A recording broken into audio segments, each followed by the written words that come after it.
So, dear all, we are live in, I think, 5, 4, 3, 2, and 1. Here we go. So here we I go. can start the meeting since now it's sharp 5 UTC.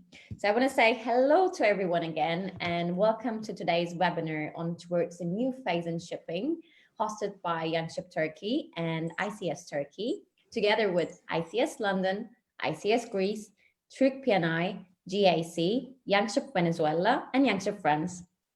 I'm Sina Mogis and I'm the president of YoungShip Turkey, and I want to say thank you, first of all of you, for taking time out and being here today.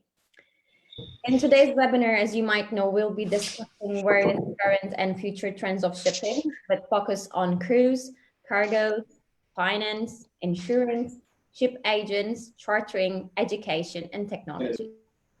So I want to go for today's agenda for today's webinar. The webinar will be divided into 3 rounds.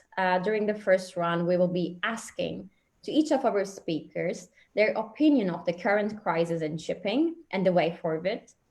In the second round, we will be asking to each of our speakers questions related to their specialized area. And during the last round, we'll be asking their advices to young generations, and we'll conclude the webinar by asking their opinions on the future of shipping.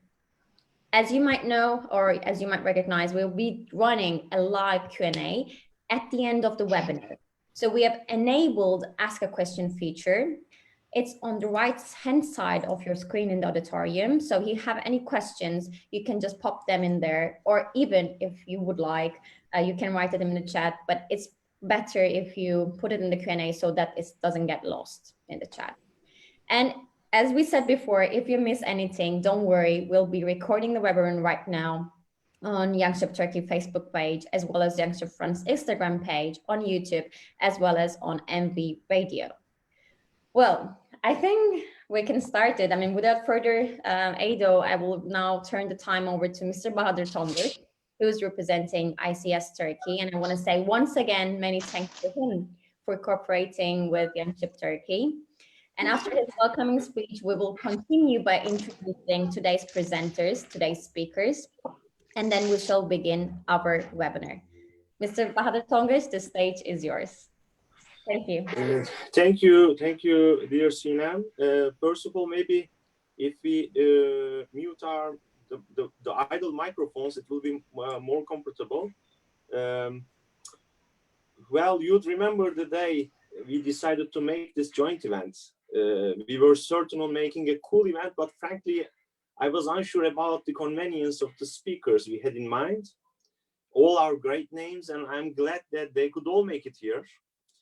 I would like to extend my warm welcome to our valuable speakers to this webinar, being co-hosted by YoungShip Turkey and Institute of Chartered Shipbrokers, Turkey Development Branch. I do like talking and communicating and sharing my thoughts very much, observations and opinions as well. However, today I will try to talk less and give more space to our speakers without guarantee. It is a distinct honor to have such a fantastic panel here today. I hope that the audience will also enjoy the topics. Now over to you, Sinem. Thank you. Sorry, I need to unmute myself. Thank you to you. So I would like now to start with introducing the speakers by starting from actually Mr. Bahadir Tonguc. Once again, thank you. Mr. Bahadir Tonguc started his career in 1997, and he had worked as a shipbroker in various shipment management companies, including Kalkavan Shipping and Bayraktar Shipping. He established Supramar Shipping in 2007, and since then, the company is actively engaged in bulk, bare bulk, and project cargo shipments. He's also partner and senior lecturer of Martet Ltd, Maritime and Training Center of Istanbul. Martet is a recognized partner of the Institute of Charter Shipbrokers and the only authorized body in Turkey to provide training course for ICS examinations. Mr. Tonguc is a founding member of Shipbrokers Association of Turkey, where he served several terms as vice president. He's a member of the Propeller Club Port of Istanbul, where he is responsible of the shipping committee. He's a member of the Input Documentary Committee as well. Mr. Tonguc is a charter shipbroker, and he is the chairman of the Institute of Charter Shipbrokers Turkey Development Branch, whom, as I mentioned before, is the co-organizer of this event. Thank you once again, Mr. Bahadir, for being us with you today. Thank you. Thank you, Sinem. I'm going to introduce now Mr. Nikos Marmatsouris, who represents GAC as the group's senior marketing manager, covering countries in East Mediterranean, Northern Africa, Balkan and Black Sea, as well as Russia and FSU countries. His shipping career began in London in 1983, working for the liner sales department of FOS Shipping. And in 1984, he moved to Athens to complete his military obligations with the Hellenic Navy, where he served 2 years at the bridge of a Ro-Ro landing type vessel. Then, before joining GAC, he worked as a marketing manager for Youngship Container Lines Paris agency, Seascope, and Alpha Shipping. And then he studied business administration at London's Metropolitan University, and he's a fellow of Institute of Chartered Shipbrokers, London. He holds the position of vice chairman at the Institute of Chartered Shipbrokers, Hellenic branch, and has also served as the chairman of ICS Vetting Committee and a member of the International Membership Committee. He's also an elected governor of the Propeller Club Port of Paris and an active or associate member at various shipping bodies like the Hellenic Shipbrokers Association, WISTA, Turkey, amongst others. Thanks a lot for being with us. Thank you. So, a very nice introduction. I am the one to break the ice and start today's discussion. I suppose there is not much to be said for what everybody has experienced over the last few months. We are living totally unprecedented times of a basic global meltdown or stop. Everything economy stopped, and most of the people I know of have been forced to work from home or even not to work at all. There was a very serious disruption in the logistic chain, so goods did not arrive at the destination to start with. And then, of course, there was a total lack of trade because people were not interested in buying or were not able to buy anything. And that very seriously affects shipping, and not only it affects energy, because we should not forget that the cars stopped moving, the airplanes stopped flying. So there was a total disruption in the oil supply and the oil markets in general, with very severe consequences on the oil prices and a huge volatility. And now that we are all coming to the fresh window, we are coming to a new world.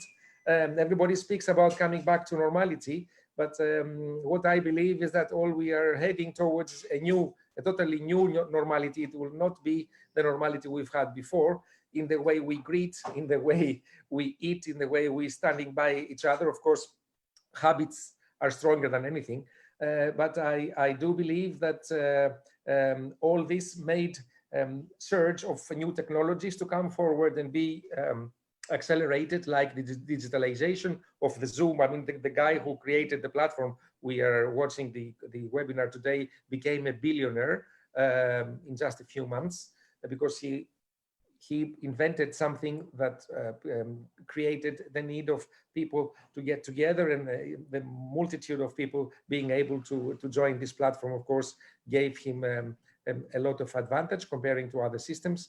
And then we've got other things that I'm going to come into detail later on. So please proceed to the next speaker.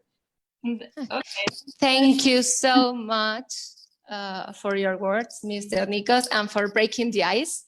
Actually, it's true. We are now facing a new normality. It's like the things are not going to be as it used to. Well, now I'm going to present Mrs. Katerina Stathopoulou. Mrs. Katerina has a total working experience of 38 years, of which of those 38 years, 34 have been in managerial positions in the fields of shipping, banking, and finance. Mrs. Katerina holds the position of Executive Director with Investments and Finance Ltd. The company is a financial consultancy firm dedicated in providing financial and investment advisory services to shipping and corporate clients with offices in Piraeus and London. The firm's main area of expertise is shipping, and since its inception in 1987, has been involved in financial transactions, raising bank debts, bonds, equity, and other hybrids for various maritime clients, as well as assisting in numerous restructuring and workout transactions.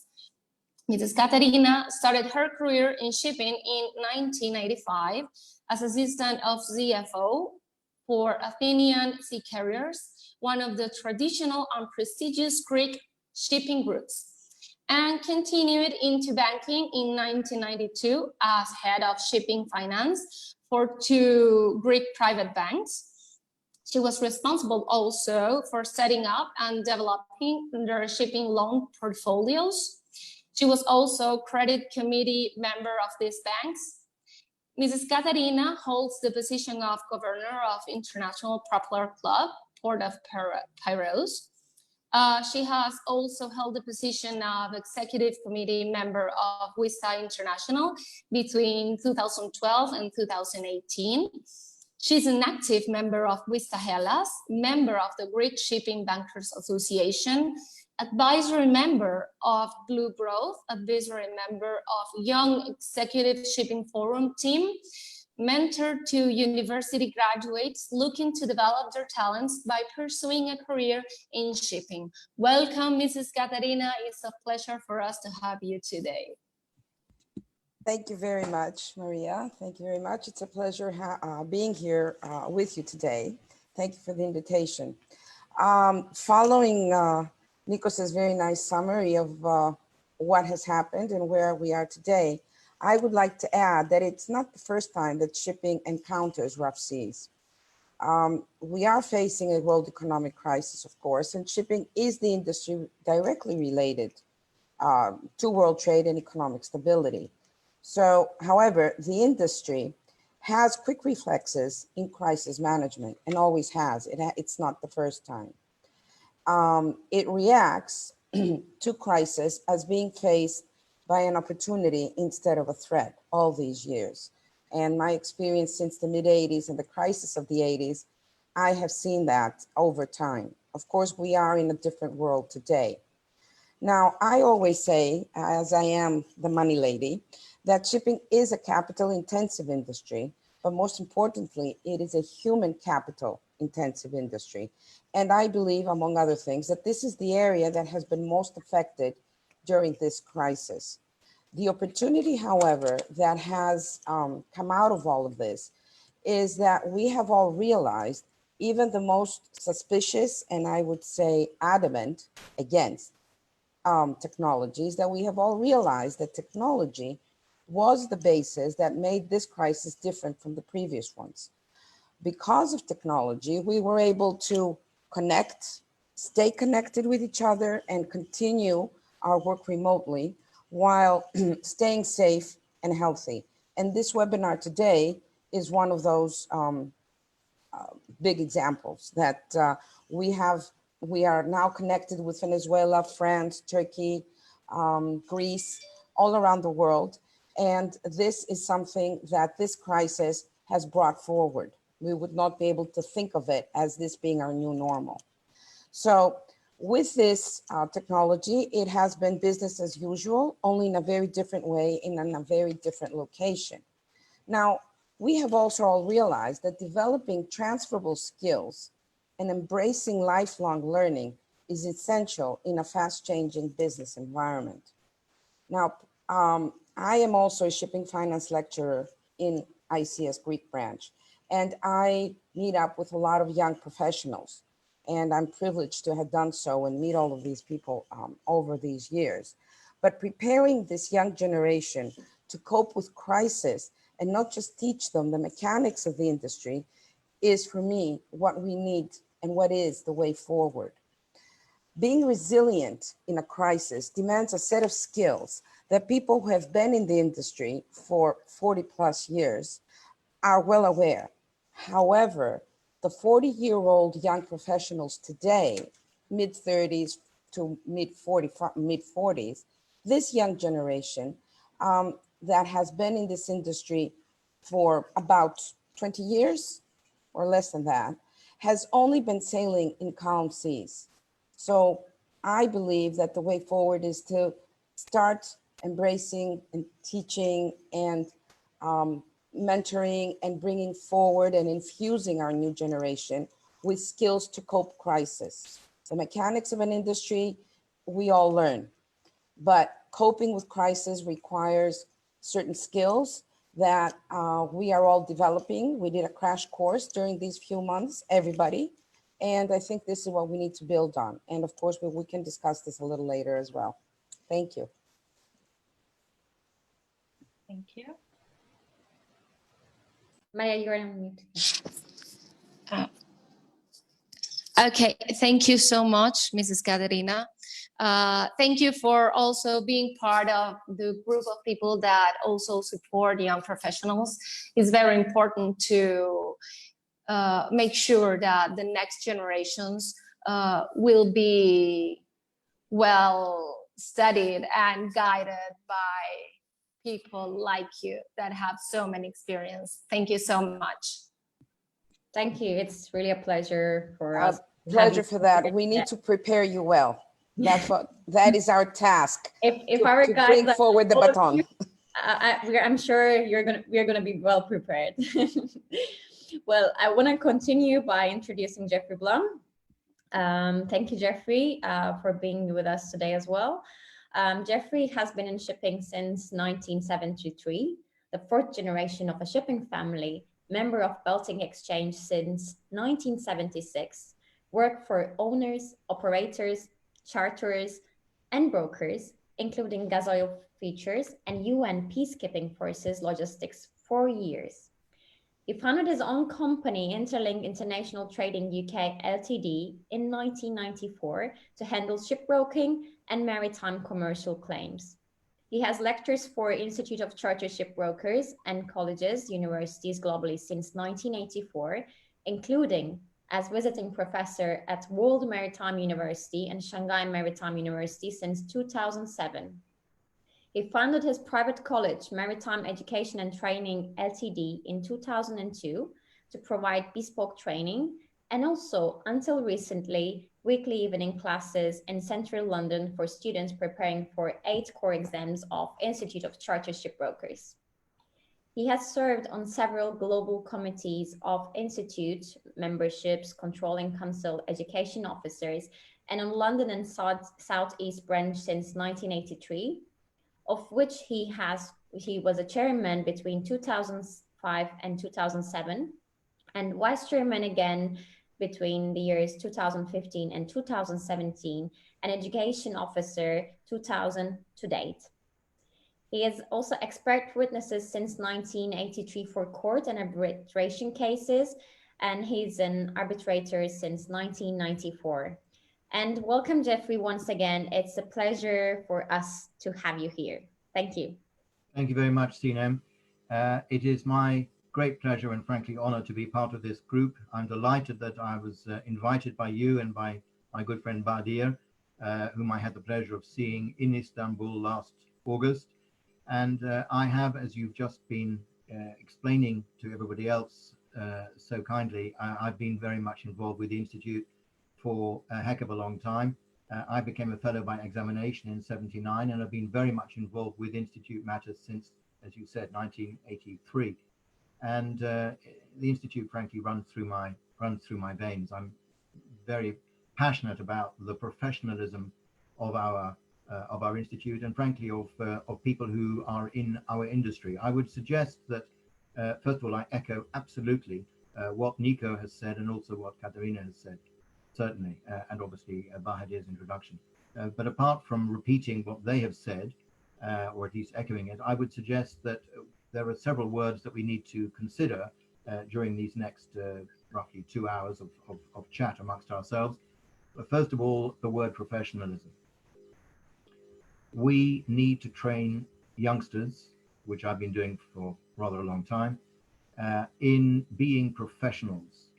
It is very easy to think of yourself as a second-hand car salesman or perhaps an estate agent, and if you can put two people together to buy a car or buy an apartment or a house, then you can easily therefore also put them together to charter a ship or even to sell a cargo. That is not correct. Being a shipbroker and anybody else involved in our fascinating industry requires a heck of a lot more than simply being a good talker and having the ability to bring two people together. This is not a marriage bureau. This is a profession of shipbrokers involving port agents, law, owning, chartering, trading, understanding of this all. And for that reason, I've been passionate for very many years in training the young to do this. The training can perhaps be seen as a shortcut to 8 or 10 years of experience, but I think it's more than that. It also shows that you have committed yourself to the profession, that you are now qualified, certificated by the Institute of Chartered Shipbrokers or perhaps other organizations. There is nothing quite like us, the Institute, globally, but there are other not quite similar organizations. And I also think that we should highlight the word global. This Zoom meeting with us all is emphasizing the fact that we can all come together, be together, talk together, although we're all in our individual homes, and with the exception of lovely Nikos, we don't have that fabulous background behind us. But nevertheless, the point is that we are in a global industry. We're also very much in a service industry. Yes, ships are, of course, physical beings. You can buy and sell ships, and they are therefore in that sense a commodity. But shipping is basically a service industry, and what we have to do is serve our principals. That basically means cargo owners and therefore charterers in a truly professional global way. I would add one last word, which is obvious from what we're looking at now, all of us on the screen, and that is that shipping and shipbroking in particular is very much not only a professional and a global industry, but also very much a people business. And we come together often as individuals who don't yet know each other, and we walk away from very often just from the first meeting as friends. And I have a number of friends globally whom I've met through work who have become really good personal friends over many years. And I think that's important to stress as well. Thank you, Jeffrey, for your input. I think I totally agree, especially the points where you're talking about professionalism to really have a good training in whatever job actually that you're doing. It has to be really well prepared. Well, I want to say once again, thank you for you being here us with today. And I'm sure we're going to have a great webinar today. Thanks to all of you. Thank you very much, Jeffrey. I'm going to introduce Paola Velasco from Venezuela. Paola is an accountant finalizing postgraduate studies in shipping business. Her 10 years experience in the maritime industry have been in the administrative and operational areas in shipping companies. And nowadays she performs in the commercial area at Fearnleys de Venezuela. And she's an active member and the General Secretary of YoungShip Venezuela. Thank you very much, Paola, for being with us. If you have, we can. Thank you for the presentation. What is your? Can you hear me all? Yes, perfectly well. What is your opinion? What is your input concerning the crisis? How it changes everything, like for you in your field, educational field? Well, hello everyone. Many thanks for the invitation. I feel pleased to share this conference with such nourishing panelists. Thank you. for sure, we'll be answering these questions later on when, with all the panelists, I think. I don't know if we are starting right now, or is this just a presentation? No, it was just if you wanted to, if you had something to add, like to Jeffrey's or Katerina's, but otherwise No. we will develop everything. We have time. Okay, thank you very much. Okay. Well, we really are going to be talking about education and, for example, how the people has overcome in a certain way all this situation that we are facing right now with the outbreak, and another points that I'll be sharing along the presentation. But for sure, we are trying really hard to find new ways about how to cope with all this. Thank you. Thank you very much. Well, thank you, Paola. Thank you, Ansam. I'm going to introduce now to Mr. Aret Tasciyan. His marine insurance career started in JW Whitehall & Co. Ltd. in 1976 as Pandy Club correspondent and Lloyd's agency. He took part in the establishment of the Chamber of Shipping and was one of the first founder members of its assembly. He represented Turkish Chamber of Shipping and International Chamber of Shipping in 1980s. He started as marine broking activities in early 1981s, and he has pioneered in establishing direct contact between Turkish ship owners and overseas marine underwriters. Invited underwriters from USA, Scandinavia, France, Italy, and London for the first time to meet and get acquainted with the Turkish ship owners. He then moved to USA in 1991 to start the marine operations of a reinsurance broker and managed Jardine Insurance Brokers' New York office until he joined forces with Omni in 2000s. One of his main accomplishments was the establishment of Turk Pandy in 2013 in partnership with 3 state-owned insurance companies.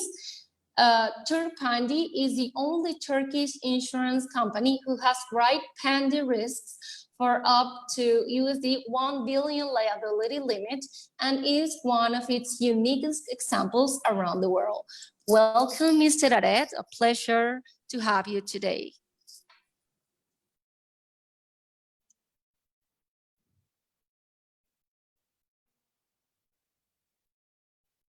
Mr. Aret, you're on mute. Sorry. Thank you, Sinem. Okay, now you can hear me, I think. Thank you very much for the nice introduction. Good afternoon or good evening to all participants who are virtually following us online and to our valuable participants. Special thanks goes to Sinem and Bahadir on behalf of Youngship and Institute of Chartered Shipbrokers for arranging this event. Frankly speaking, when I was first approached by Sinem inviting me to take part in the panel, I momentarily thought that there had been an inflation of webinars and interviews online during the COVID-19 lockdown. I myself have written 3 COVID-related articles in the last 2 months, but when I have seen the panelists, then I immediately changed my mind and that said that this is going to be a different event than all the others. Shipping and shipping-related insurance markets had already been experiencing one of their worst periods over the last decades when this pandemic burst out.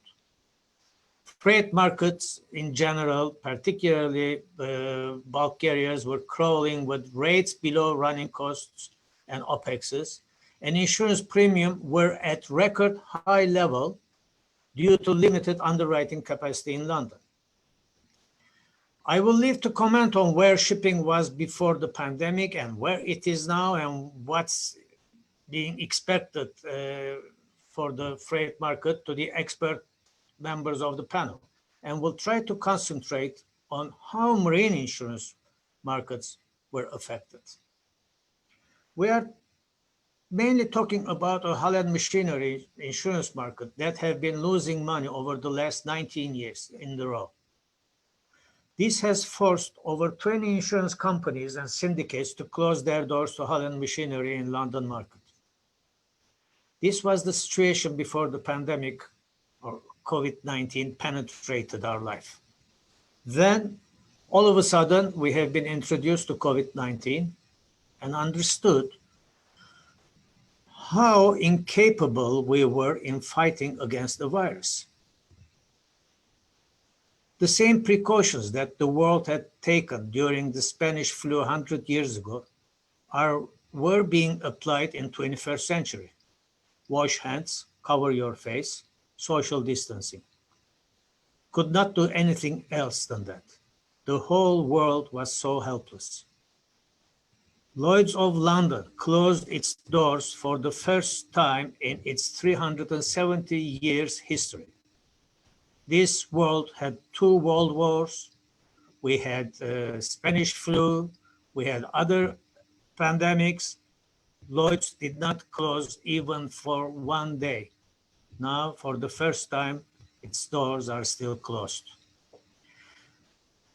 In short, we're going to go into the details later on in any case, but COVID-19 spread have deteriorated the bleeding wounds of already painful shipping and marine insurance markets.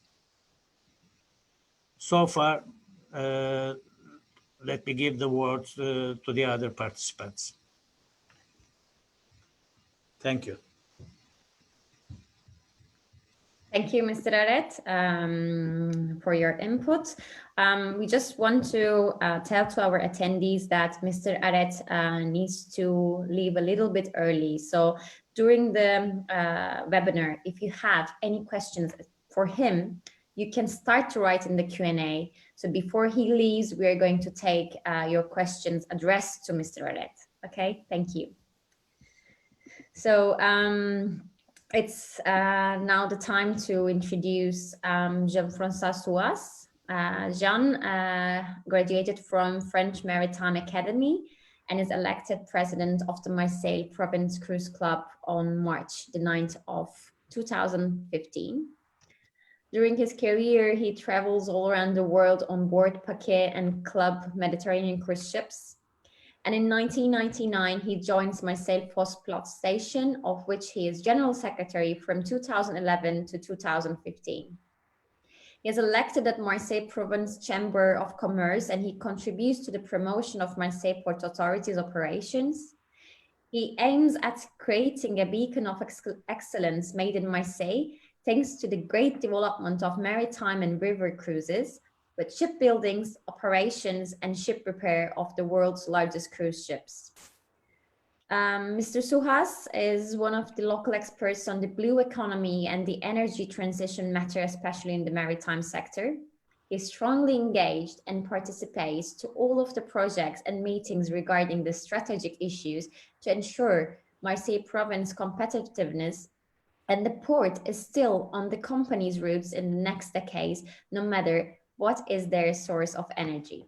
Thank you, Mr. Suhas, for being with us here today. Mr. Suhas, you're on mute. Sorry. Excuse me, after now 3 months of, I still forgotten sometimes to put the mic. Then thanks so much to be with you. And I'm really honored also and proud. And one of my highlights, because I don't prepare this question, I prepare something for the other round, but I don't realize that. But I will just give you some words about my experience as a pilot. I'm still a pilot, and every 2 weeks, 1 week on, 1 week off, I'm working on a ship, and I meet a lot of sailors, a lot of ships from around the world.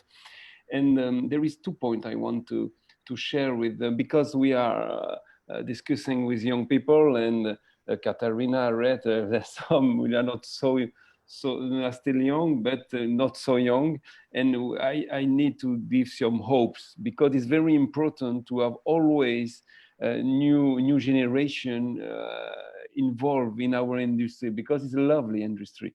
But and for example, for our coaching as a pilot and our training, there is all the skills, all the operational problem, but as a private company. I always explain to my young colleague, and I am now 54 years old, and we have some young people, young pilots, they arrived in the profession like me 20 years ago, as a 30 or 32 years old. And of course, the last 10 years was very positive in Marseille. We have a lot of traffic, especially we doubled the number of cruise ships. We have 2 million now, and we have a lot of good opportunity. But always we tell them, take care, because in our history, and the Marseille port is 2,600 of history, it's always peak and up and down.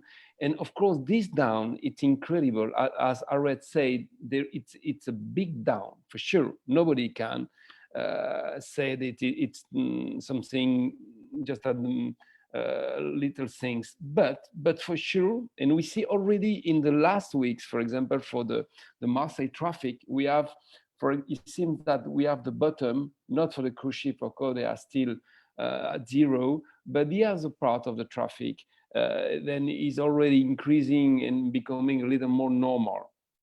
When you say that, you said because it's a human story only. Of course, pandemic, especially in Marseille, we have a lot of things like this about the story with a disaster, and there is a lot of culture of this pandemic. And the other thing I was thinking to explain to you, just in introducing it, there is so much sailor now. They are still on the ship.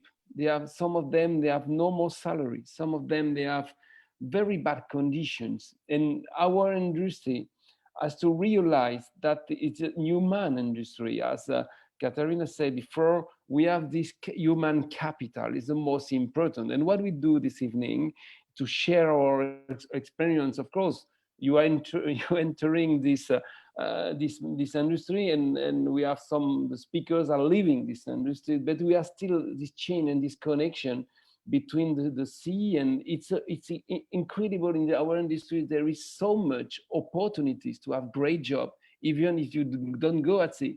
But never forget, there is some people we need at sea as a sailor, etc.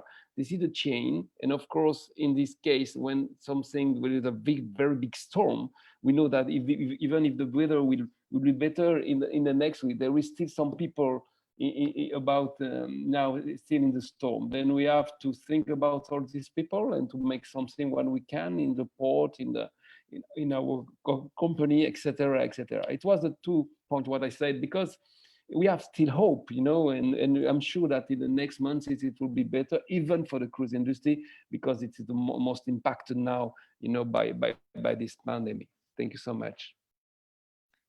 Thank you so much, Jean-Francois. You don't know, maybe you don't know him, but he's like a rock star here. Jean-Francois, you see him everywhere on TV, radios, and he's really an expert in his field. And actually, just before our webinar, he was also speaking in another webinar about the cooperation between the ports of Morocco and Marseille, and how they dealt with the COVID before and after, and what changes, and all very, very interesting webinar that lasted more than it was expected.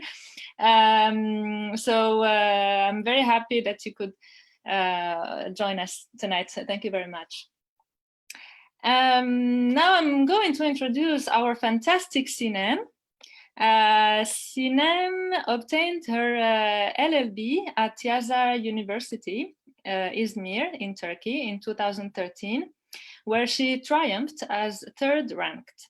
And afterwards, she continued her studies at the University of Southampton in the field of maritime law. She had successfully finished her LLM with the dissertation on powership in 2014. Then she was employed as a research assistant at the University of Augsburg in Germany on insurance law department. She is also a qualified lawyer in Turkey. And at a later stage, she worked as a visiting researcher for a month period at the University of Dubai. And lately, she was working for a period of 2 months at the University of Gasushuin in Japan. Sorry for the pronunciation. She has completed her last research on marine exclusion clauses within a comparative approach between Japanese law and Turkish law. And at the moment, she's working as an associate at August Law Firm, her family boutique law firm. And her interest covers shipping and trade industries, including admiralty, various international sale contracts, cargo claims, marine insurance, international litigation, and conflict of laws, carriage of goods by sea, as well as letters of credits. She is also the president of YoungShip Turkey, as well as a representative of Young BPW Maidens Tower Turkey, and a member of WISTA Turkey. And she's also the current organizer of the 26th AYLH Forum. And thank you so much for organizing this fantastic event, Sinem. Thank you a lot for all your efforts. Thank you to all of you to be part of today's webinar. I mean, it's fantastic to see all the specialized, all the professionals in their field to be here today. And it's fantastic to moderate this webinar with you all. And I'm once again want to express my thankfulness, my gratefulness to all of you. Thank you. Well, as Ansam was saying, thank you, Sinem, because you have been working very, very hard for this to happen. So it's a pleasure for us to give you a piece of our time and our effort to support you and help you. Well, now I will be introducing my dear colleague, Ansam. She's a French lawyer registered at the Marseille bar. So I don't know if I'm okay with the pronunciation, French pronunciation, and is admitted to intervene before all French courts. She holds a master's degree in maritime transport law from the University Paul Cézanne in Aix in Provence, France. She has been working at Delviso Avocats for 8 years, advising and handling litigation in all matters in connection with the maritime practice. Delviso Avocats is an international law firm with offices in Paris, Marseille, and Ajaccio, Corsica, and a regional office in Douala, Cameroon. Delviso Avocats is specialized in maritime law, transport law, insurance law, business law, and international trade law. In 2018, she co-founded Youngship France. She's also a member of WISTA France and a board member in the International Association of Young Lawyers. Welcome, dear Ansam. Thank you, my pleasure. Thank you so much. So I want to continue by introducing our last moderator, Maria Laura Salazar. Maria Laura is a Venezuelan lawyer. She's currently at the final stage of a specialization in international trade, major maritime law, and studying with the Association of Shipbrokers and Agents, ASBA. She has developed her professional career in a variety of fields in maritime industry, since legal issues up to compliance of international regulations and the management of business and commercial relationships. She has held different positions in shipping companies as Marine Management of Venezuela, a company that provided services to Greeks owners companies as Dynacom Tankers Ltd, Sea Pioneer Company, and Spring Marine SA and BSM, a Schultz Group company Venezuela branch. At the moment, she is currently the legal advisor of a group of naval surveyors and DST charters and shipbrokers group. She is professor at the Caribbean Maritime University with the subject Environmental Challenges, and also founder, member, and vice president of YoungShip Venezuela and president of the Communications Committee of WISTA Venezuela. Thank you again, Maria Laura, for accepting to be part of this webinar as YoungShip Venezuela. Oh, thank you so much for your introduction, dear Sinem. Now, for all the participants, please know that you are all invited to participate in our poll, which is already available. And we want to know in which field are you working: legal, insurance, finance, chartering, education, cruise, ports, ship operations. Well, we can continue now with my colleague, Ansam. Well, I just wanted to have Bahadir's opinion because we are missing his opinion about how this crisis affected shipping. Ansam, very kind of you. I will cut it very short because I don't have so much to say. Just we have all seen that the relatively comfortable individuals and the companies are the ones who benefited from their devotion to discipline, professional way of working, ethics, principles, teamwork, cost management, their network, and most importantly, their earlier investments into relations with their clients. Just like Jeffrey emphasized, you cannot buy a motorcycle and then learn how to drive it. Instead, you firstly learn to drive, then you buy the asset. Shipping is like that. And everyone is wondering what is happening within or after this COVID. I don't know as well. You would know that Hegel wrote The Owl of Minerva. It spreads its wings only with the falling of the dusk. Let's wait and see where we are heading. It's not the dusk yet, so I don't know. But if you let me, I have a very small question to Jean-Francois. I have a huge photo of the lovely Abbé Bourbon, the famous firefighting Turk. A shot by my famous photographer, Philippe Plisson, is hanging on my wall. Is she in Marseille now? Can I ask to Jean-Francois, please, before we carry on? Philippe Plisson is living in Brittany. He's coming in Marseille. It was here, strangely, 1 month ago when we have the fleet of Ponant Cruise coming back to Marseille. They make some picture with him by helicopters, by drone, because he's one of the best sea photographers of the world. I do agree. Yeah, it was in Marseille, but he's not living in Marseille. He's living, if I remember, somewhere in the northwest of France. But he's coming very often in Marseille. Thank you so much, Jean-François. Merci beaucoup. So we are waiting our attendees to participate into the poll.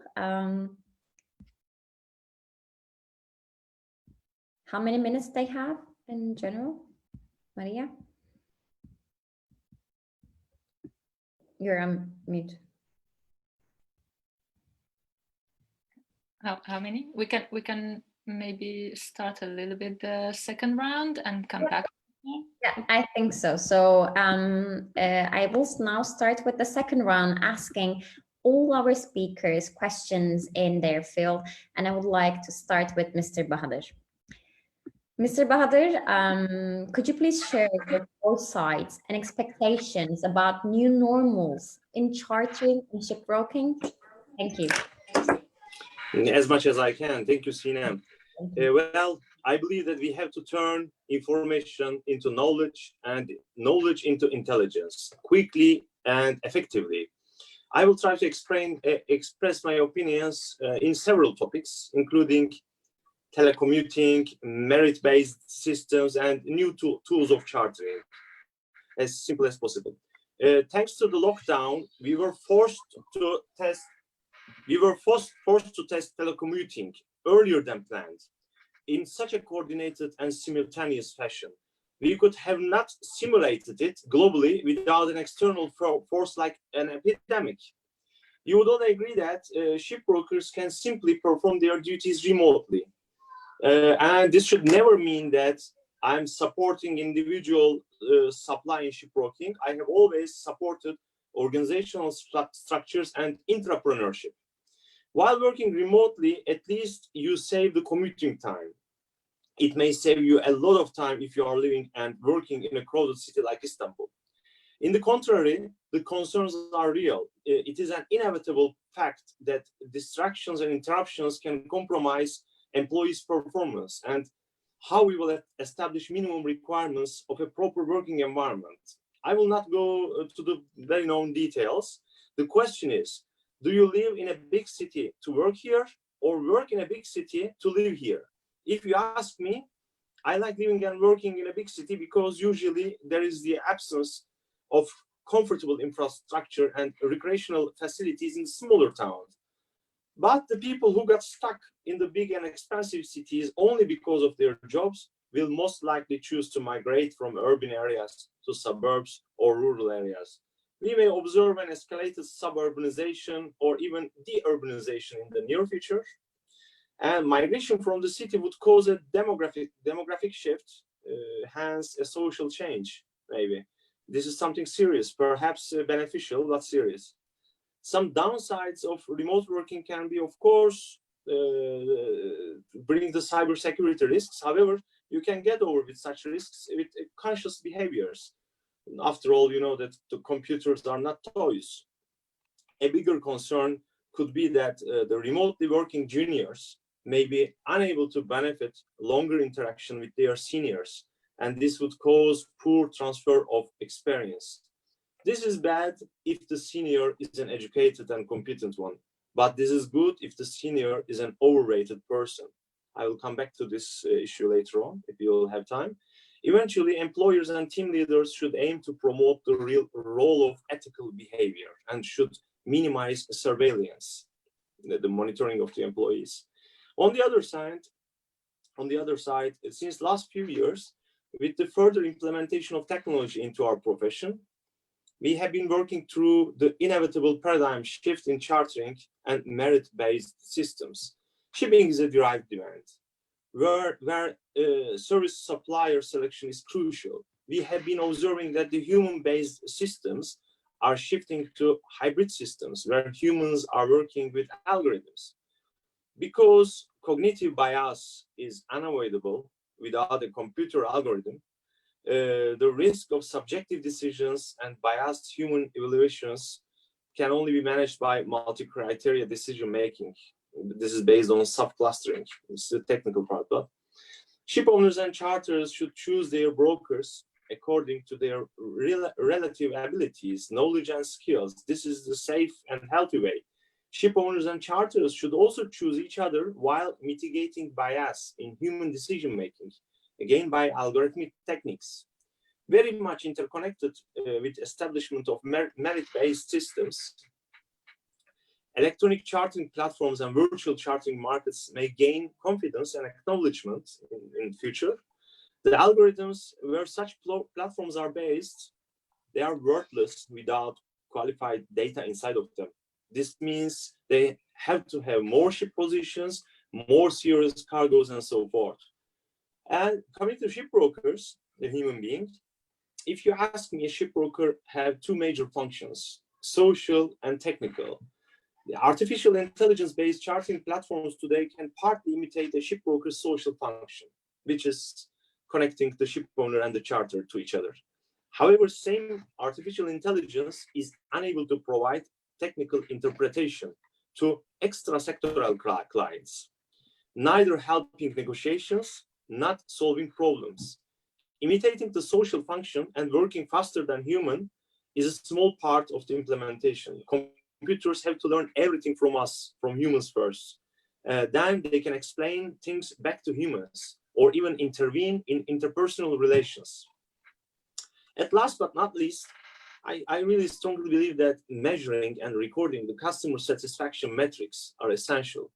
B2B platforms in shipping must implement customer rating functions, and this will lead to service selection based on customer rating. With this, as a procurement authority, you will not be influenced and biased from a potential supplier's year of establishment, when they establish a company, their number of employees, or how big their office is. The computer-based multi-criteria decision-making supported by customer ratings will help you to choose the best supplier, even if it is a younger or smaller company. this is a must. This is what I believe. Thank you, Sinem. Thank you, Bahadir, for your answer and for your inputs for the questions. I want to continue with Mr. Aret since he has to leave a little bit early today. And if for all of you is okay, I'm now going to address his question. And for the attendees, I would like to point out again that if you have any question for Mr. Aret, you can start to write in the Q&A the questions that you're going to ask to him. And then we can take your questions before he leaves the webinar. Thank you. Mr. Aret, I would like to ask if you're still observing claims related to delays, physical damage to goods, direct and indirect result of epidemic. And do you have any comments about insurance clauses excluding or not epidemic for such insurance? Thank you. Thank you, Sinem, and I apologize for this last moment unexpected early departure because I had to attend to another meeting, but I think we will be all right. Frankly speaking, we have not seen as many serious corona-related claims as we were expecting in shipping. More than the claims like physical damages or late deliveries, etc., we have seen more charter party related disputes, such as changing of load and or discharge ports, repatriation of crew members, and most importantly, charterers and traders' demands and requirements for delivering of cargoes without introduction of bills of lading or switching the bills of lading in exchange of letters of indemnities, which in most cases may prejudice the ship owner's P&I insurance, and we don't like that. We have not seen excessive number of corona-related cruise sicknesses on board either, except some cruise ships. But even if the number of incidents were not overwhelmingly excessive, the handling of the claims were extremely problematic. Once the crew recovered, he could not stay in the hospital. Hotels did not accept them. There were no flights so that we could repatriate them. And yeah, we had miserable days in handling the claims. On the other hand, shrinking world trade volume have certainly affected the freight market directly, because 90% of the world trade is being carried by seaway, which in turn affected the insurance markets. Less number of ships together with reduced values means less premium income. This has been aggravated by accumulation of laid-up vessels, which means a further reduction in premium income. Reduced premium volume means further pressure on loss ratios, and considering the possible P&I losses to be particularly encountered by the cruise industry, will not help the marine insurance market to improve its position. I am personally expecting some major claims in the cruise industry, as several cruise ships had to be quarantined for days with thousands of passengers on board. Trips had to be canceled. Passengers got sick while they were on board the ships, etc. No sound claim has been heard yet, or I didn't hear anything yet in the market, but I hear preparations are being done by some major law firms in USA. If it materializes, the effect on P&I market may be serious. On top of this, the poor investment market, reduced investment incomes of the P&I clubs, which was the major source of income of P&I clubs, second the premium income. And as a result, their loss ratios will become worse than anticipated. And this will unfortunately have an adverse effect on next year's renewal in February 2021. In other words, we should expect an upward trend in hull and machinery and P&I premiums in the continuing year. On the other hand, again for similar reasons, the new building contracts have diminished considerably. Yeah, actually, new building contracts were in a downfall over the last 3 years since 2018. In January-May period of 2018, the compensated gross ton ordered, the shipbuilding contracts were about 15 million compensated gross ton. That's reduced in the same period 2019 to 12 million and reduced same period in 2020 to 5 million compensated gross ton. So the difference between last year and this year is more than 50%. This is in short how Corona affected the insurance market. Of course, I'm going in summaries. Because if we go into the details, it takes hours and hours.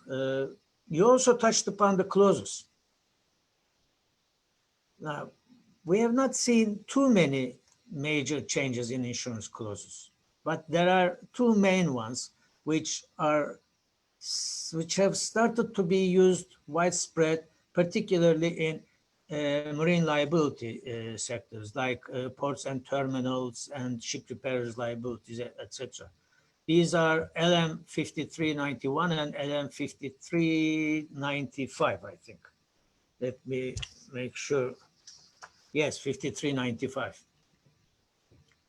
Now, both of them are Corona exclusion clauses. However, 5391 is a little bit strange. It has an ambiguous wording. Now, the insurance policy, the institute time clause, it says, let's say, this clause starts saying the insurance policy does not cover any way, does not cover any claim in any way caused by or resulting from, and that continues. Now, institute time clauses specifically starts as this insurance covers loss, damage, cost, or expense caused by. There is no resulting from in institute time clauses. There is no mention to it because the words caused by traditionally is considered to trigger the ordinary proximate cause rule. Now, we have lawyers in the panel, which may criticize me, or if they have anything to add, they can add to it. But if you include caused by or resulting from together, then you are opening a new discussion on the proximate cause principle. You are opening a new door to generate two concurrent risks. I'm touching upon this because you asked the questions, Sinem, you said at the clauses, because this is very crucial. You are opening a new door to generate two concurrent risks. The exclusion will apply even if the immediate cause of the loss caused by is a risk insured, but somehow the less immediate, but nevertheless concurrent cause is the risk excluded. We may probably see some other clauses, etc., but particularly the lawyers, the brokers, and the insured should examine the wording very well. We don't have that in 5395. 5395 does not include caused by either. It says this clause shall be paramount. The insurance excludes coverage for any loss, damage, liability, cost, or expense directly arising from. At least this says arising from. It doesn't say or caused by. This is a small reference to the two clauses which has recently been introduced to the market as Corona or COVID-19 exclusion clauses, which I think everybody should pay attention to it. We're not seeing the usage or to practice widely in hull and machinery insurances yet. As I said, it's mostly used for the moment by ports and terminals, in ports and terminals, and ship repairs liability insurances. Now, coming back to the market again, what's next? Where will we see ourselves in the foreseeable future? I will give you a quick example. The other day, we were having our routine conference call with the London office, and I said that the efficiency of the broking team in London have considerably increased during the remote working days. In the early days of the pandemic, we were all scared that we will not be able to have any renewals. Lloyd's was closed. We will not be able to reach the underwriters. No claim will be paid. How the claims will be handled, etc. So we were having really nightmares. After a couple of weeks, we have seen that the system settled itself automatically, and things were progressing faster and more efficiently than before when everybody was in the office. Now you're going to ask me why. Let me explain. In London, brokers come to the office on time in the morning, then they have a meeting, in parentheses, that's the coffee break, which takes around half an hour to 1 hour.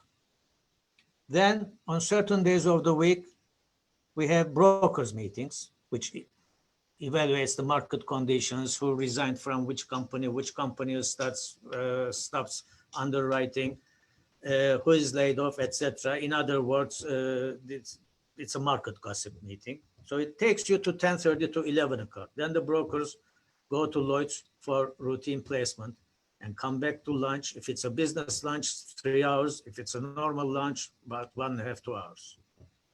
Then they go to market again in the afternoon, a tea break, and off you go. If you calculate, maybe they work 3 hours efficiently.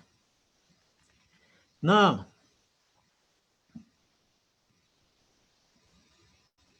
after the Corona break, or say that remote working times, tea, lunch, coffee, etc., everything takes about 1 hour at home. The rest, there is no colleague that you can chat. What are you going to talk to your spouse after 2 months? Nothing much to be discussed. You sit on the desk and you seriously work the whole day on the computer. Now, and the efficiency, it's unbelievable. It's at record levels, believe me. I have experienced this. Now, this will, of course, be evaluated by operation officers, etc., and new norms will be laid down in the offices. The new norms will definitely be not the same with the normals, as like colleagues and participants touched upon it. We knew the new normals will be seriously, completely different than the normals that we had and we have been trained over the years. There will be more and more online placements, online claims handling, and I'm afraid face-to-face underwriting and broking will eventually be history. How that's going to work in marine insurance, time will show, but marine insurance will not be the same as it had been over the last 300 years. This is what I have to say. Thank you. Thank you, Mr. Aret. You have one question now. Can I address to you right now? Perhaps that would be better. Mr. Tabego is addressing the liner shipping has seen several blank sailing with some ports not serviced or resulted in delays. And he's wondering how has the P&I adapted to accommodate liners from mitigating extensive insurance claims from shippers? Can I have that again? Sorry, all of a sudden my screen went. Can you repeat the question? He's asking, the liner shipping has seen several blank sailing with some ports not serviced or resulted in delays. And he's asking, how has the P&I adapted to accommodate liners from mitigating extensive insurance claims from shippers? Now, this question does not have a straightforward answer. It depends on what kind of a claim it is. If it is a marine related, if the delay is as a result of a marine peril, then P&I clubs will respond to that.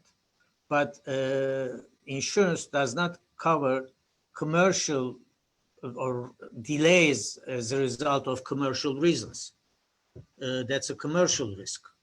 So it depends on the type of the claim that the liners are receiving from their clients or from the cargo receivers. As I said, there has to be a maritime peril behind the reason. There has to be, as we were touching about, an approximate cause. I don't know. I'm sorry that I couldn't reply that in more details, but yeah, we have no black and white answers to that. I think that can be the best answer for that. But we can discuss that with another webinar, perhaps. Yeah, or on the private line, he can express his problems, and I can try to give a reply to him. Yeah, I think that's right. And also, Mr. Oknar is addressing, how does P&I adapt with remote surveys? How reliable and efficient are those?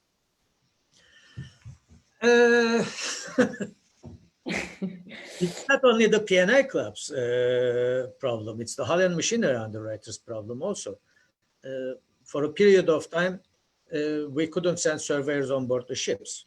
So the surveys had to be done remotely based on had to be based on documentation only. So far, we have not had any serious problems, or at least we have not had any serious problems in that respect. But overall, around the world, in majority, whether it was efficient or not, it depends on the surveyor used as well. Now, we have had many condition surveys, for example, on the basis of documentation, remotely done. And the underwriters and the P&I clubs were happy from the results that they received. And we had serious collision cases, which again had to be surveyed remotely. But nowadays, certain ports are more relaxed, and surveyors could attend the ships over the last 2 weeks, etc. They can attend the ships. And if anything in the past was done by mistake or inefficiently on the basis of documentation, it's being corrected after the surveyor attended the ship. Yeah. I don't know whether it's satisfactory or not. Yeah, I think so. Thank you, Mr. Aret, again, for your presentation so far. Yes, Mr. Oknar is also saying his thankfulness. He said, thank you for your answer. Thank you for being with us today. I'm not going anywhere yet. Okay, I'm still with you, so yeah. In case, if you have, dear attendees, if you have any other questions to Mr. Aret, please keep writing. And once we have the breaks, we are going to address his questions before he'll leave. And before I continue asking the other speakers their questions, I want to ask Maria Laura, what is the result of our poll? Do we have any results from our attendees? Yes, actually, we already have our results. Okay, we have legal field, 50%. just to add that all the participants have answered the poll. Okay, very important.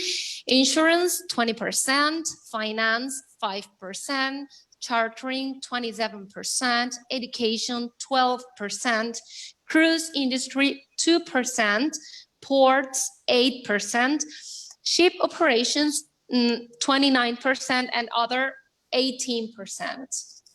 Okay, Maria Laura, it sounds like a Eurovision here. With the Good spread.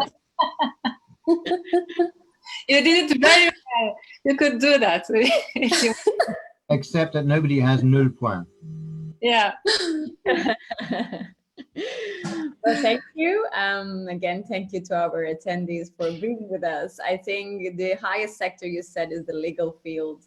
So yeah, so the highest percentage. And I want to continue asking questions to Mr. Nikos. Mr. Nikos, since now we're talking about pandemic, during the pandemic related restriction, how was agency and logistic business affected? Have any technologies been implemented to assist in port operations? And how do you see their future in the maritime industry? Thank you. Right.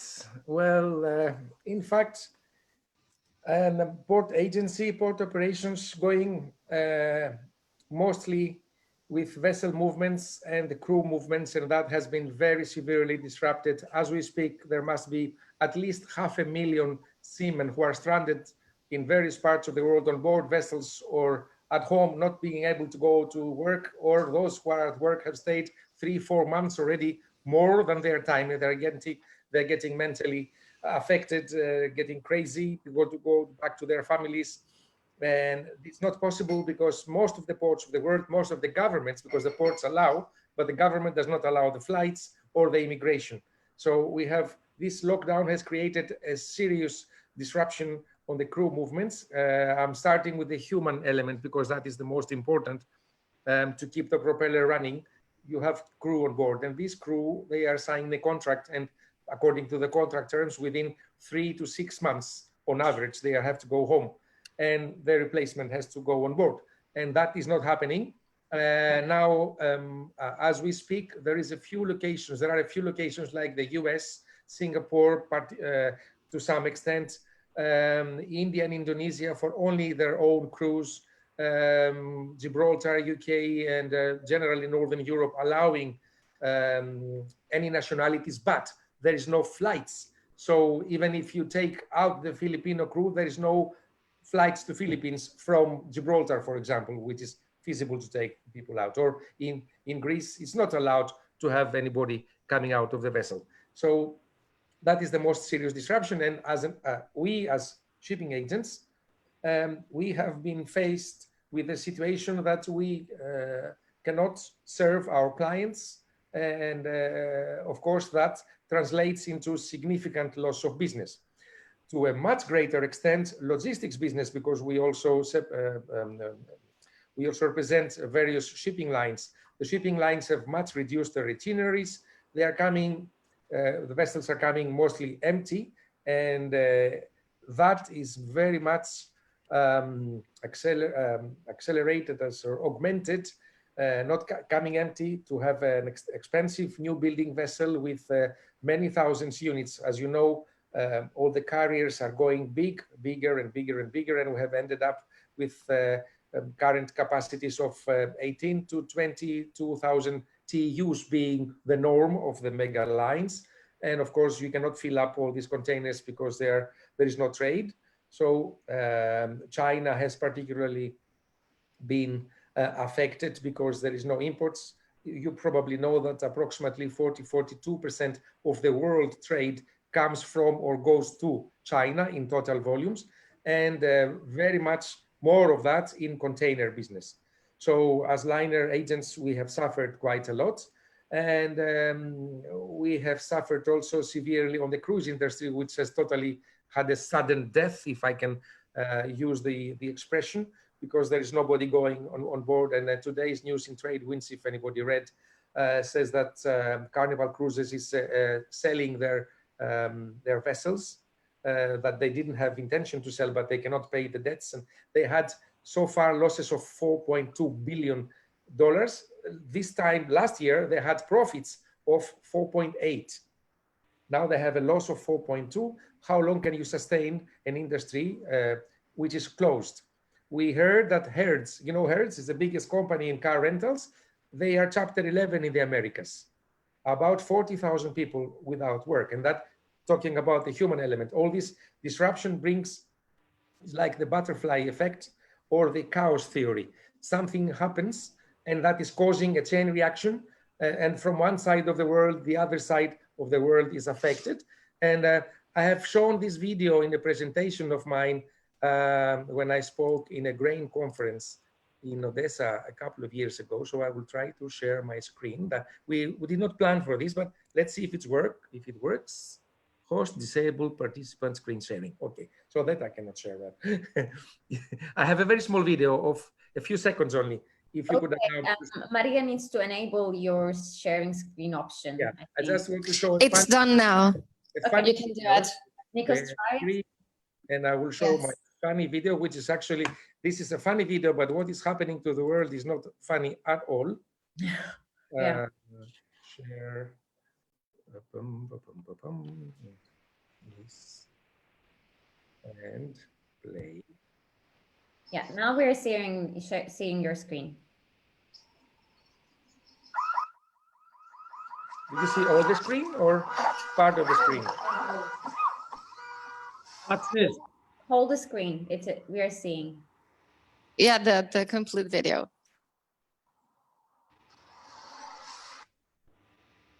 So that was my butterfly effect. The butterfly effect. And the ports, many of the ports, like I mentioned India, the people just left their job as they were loading or discharging vessels because they heard of the epidemic coming, and due to the media overstating what happened mostly in America, where unfortunately hundreds of thousands of people died, and it was a lot of media coverage. Everybody left their jobs. They closed the port. They announced force majeure, and this happened in Portugal and in many other areas. So there was also a very serious disruption. But I don't want to stick to what has happened, because everybody knows that. Let's talk a little bit about the future. And this butterfly house theory says that without exact knowledge of the initial conditions, there is no good prediction. Any prediction will be useless. So we are all trying to live and think, how can we cope with the future? The future, here comes the cyber side of things. We want to enter the new norm, which contains a lot of electronics. So digitalization has greatly assisted people to get together, like this media we are using today. But we also have other machines like the drones, which are again accelerated to assist in non-contact situations. Like now we have the vessels being sent a drone to do a digital survey, and the survey companies, classification societies are able to see the pictures and evaluate, and on the basis of the good standing of the principal and the vessel condition, give the certificate extensions until a manual survey can be made. We have been making supply deliveries with the drones to ships in Singapore, for example, and Rotterdam, where the authorities have allowed, because it's a little bit of a sudden thing for a government to accept a flying object to deliver things offshore because of customs reasons and whatever other reasons. The guys who run the customs and the immigration people are not so high-tech minded. So they usually put a brake into such technologies, but we have managed in a couple of places to deliver spares, not serious stuff, not very heavy, but up to 5-10 kilos, I think is possible over a few miles. We also have a tendency, this crisis has accelerated the green side of things. So everything which has to do with the environment is accelerated in theory. In practice, it has stopped because we don't do many things since we cannot move around, but there is much more accelerated discussion and new regulations. IMO, for example, have just signed a decree that they will try to measure the way ships are cleaned. And we in GAC will have a computer robots technology which cleans the vessel by removing simultaneously the debris from the fouling. So water is pushing the fouling away, and another suction pipe brings it up to the surface, which is safely disposed in land. So keeping the environment clean is also a future thing. And another thing I would like to say is about the quality. I think from any survey we see in webinars happening around us these days, the word quality comes popping up. So people will put a greater value to quality in both physical products and services. And I believe that those who invest or have invested in quality, both physical and systems, will prevail in the future. And to conclude, I think by expecting the unexpected puts us in the best fit position to survive, as per Darwin's theory. It's not the strongest who will survive, but the most able to adapt. Yeah, I think so. Thank you, Nikos. And I think for the cruise part, later on, Jean-Francois also can comment this point when we're going to ask him the question. And before I continue, I want to turn again to Mr. Aret. You have some further questions, if that's okay with you, Mr. Aret. Mr. Özcan, Serhan Özcan, merhaba Serhan, is asking you that we see that Turk P&I has gained huge success in short time. Have you been achieving your goals, he's asking? It depends on the goals. Straightforward answer to that, yes, but goals or success is a journey, not a destination. So it continues. And every success is a port of call during this journey. Turk P&I's main objective or main mission during the establishment period was to serve the Turkish vessels trading or sailing within the cabotage waters, like passenger ships, small specialty tugs and barges, coasters, tanker barges, etc. Yeah. During the first 4 years, Turk P&I covered about 95% of this market. So that's done. But the reason that I'm saying success or mission is a journey, if Turk P&I had stayed over there, it wasn't going to be enough for that. So we opened the doors to the international market. Now, 40% of the premium income comes from the foreign flag vessels. When I say foreign flag vessels, this is not Turkish controlled foreign flag vessels. It's the premier quality Italian, French, German, Scandinavian, Middle Eastern, North African fleets. We have major fleets. Now, Turk P&I is current and providing $1 billion liability limit, and it's the first and the only Turkish insurance company who competes within the international market and who can provide $1 billion liability limit. It's the only and the first insurance company who can do that.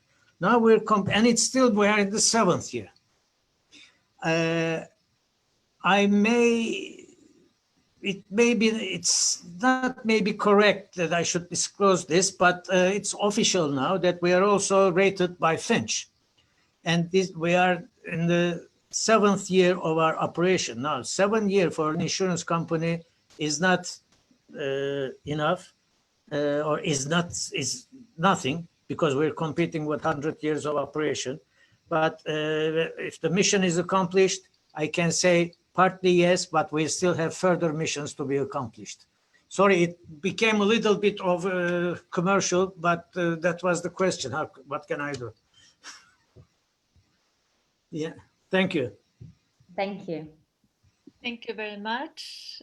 Maybe we can continue if there are no more questions for the time being.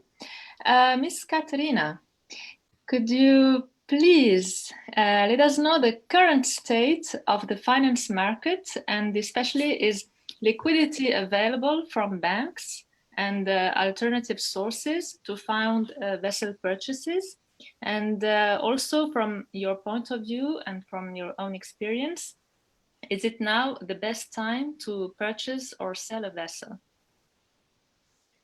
Thank you. Okay, first of all, the finance markets are still licking their wounds from the Lehman crisis of 2008, which was a clear banking crisis. I will touch upon all 3 points and then bring them together. When is the right time to buy or sell a vessel? Well, in shipping, that's the cardinal rule. You need to buy low and sell high. Now, when you buy low, can you find money? Probably not, because numbers don't make sense. So there is a discrepancy here. From my opinion, yes, if you have money and you believe that now is a low point, yes, you need to buy, and it may be a low point right now, but people will need to, people looking into investing at this low point will also need to count their chickens and their pocket and their bank account and do their math to make sure that there is money available to support the low market. If they buy it cash, then it's probably more sustainable, but then you have a lot of equity invested in there that you're looking for a higher market to refinance and take some equity out in order to increase your return on your investment.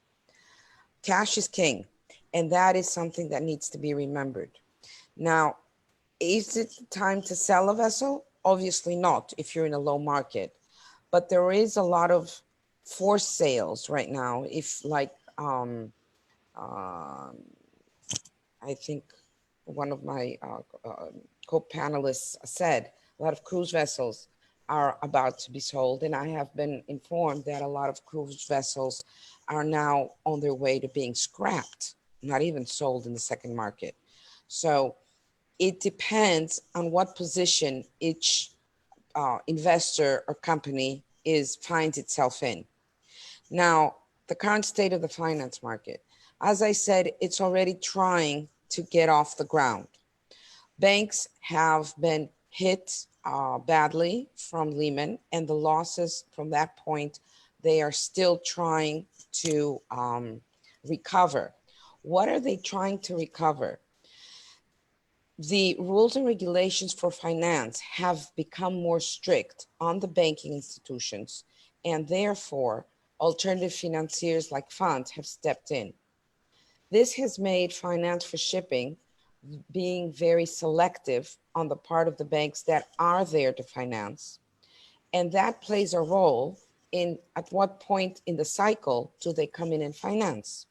So in order for the banks to make sense and tick their boxes under the regulations to give money, the market has to be on a high side. But the correct time to buy a vessel is on the low side. So as I said in the beginning, there is a challenge there, okay, and a conflict of interest between when do I invest and where do I find the money to invest. So in low periods, equity is the king. So you need to have equity to make quick movements and wait for the upside in order to take back and resume, refinance your vessels at higher levels. Now, bank finance has also become challenging because of various regulations, including environmental regulations that have come into force, and other regulations like IMO 2030, a reduction of emissions, and the ESG regulation, environmental, social, and governance regulations, that is now coming into force and being adopted by a lot of banks in order to put that into the considerations of extending a loan. So a company has to now be transparent, adopt diversity, make sure it has corporate governance and proof of that. And a lot of banking, and of course, prove that it is environmentally friendly.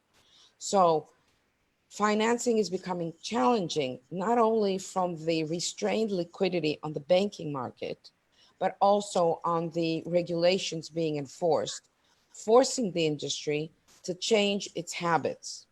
That's not necessarily bad, but it is difficult for smaller companies to grow. Now, are there alternative financiers to the banks? Yes, there are. Why are they attractive or aren't they attractive? It's all a matter of cost and pricing. The bank sector was the highest, was the largest, and still is the largest provider of money in the industry. Around 2008, before Lehman hit and the banking market actually closed down for quite a few years, there was outstanding approximately close to $1 trillion in finance in the market. 40 top banks at that time had extended to the shipping market approximately 470 billion out of that 950 billion. That number today, as far as banks are concerned, is down to 350 based on last year's report. There is no other newer figures available. However, there are new players in the market. So our traditional banks that always were there and were extending a lot of money at cheap pricing, have gone out of the market. So we have new players, we have new schemes, we have leasing schemes, we have financing schemes from banks, and we have the alternative financiers, which are the funds. The fund is a different type of animal who has now come into and is targeting the shipping finance market because of its gap in availability of liquidity for the assets. However, funds are very expensive. And why are they expensive? Because their policy is something different than a bank. Funds are money that investors put their money in to get a return, and they are guaranteed returns north of 12 or 15%. So if I am an investor in a fund, and instead of taking my money and putting it into a deposit in a bank that will give me close to zero today interest rate, a fund on the other side is promising me higher returns. What does that fund do? It invests that money in various pockets of investments, one of which is shipping. It doesn't invest the total fund money, but a percentage. Still, on every pocket of investment, it has to make a high return, including shipping. Funds came into shipping as alternatives, as equity partners after Lehman. And because they again saw a gap in the market and an opportunity, they thought that the shipping had now dropped and it was the time to go in on the low point. Well, at that point, they hadn't realized how difficult shipping is and what other considerations are there that the fund did not know of the risks. The funds have another problem, restriction, not a problem.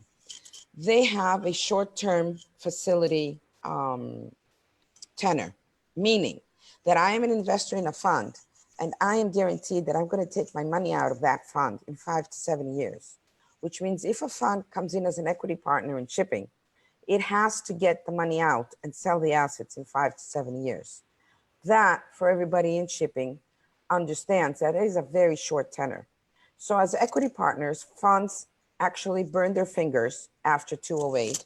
They invested and they had a very difficult time in disinvesting in that short period of time because the assets never, or the market never actually went up. So then funds realized that, okay, what is missing in the market? It's liquidity as finance. So now they're coming in and giving money, not as equity partners, but as banks in financing terms, as loans, but not at banking terms as far as pricing is concerned, but with higher requests. In a low market, you can't even make your break even, which is your operating expenses. It is very difficult to meet a debt service payment in where we are actually today, with a very low interest rate. Imagine if you have an interest rate of LIBOR plus 6, 7, 8%.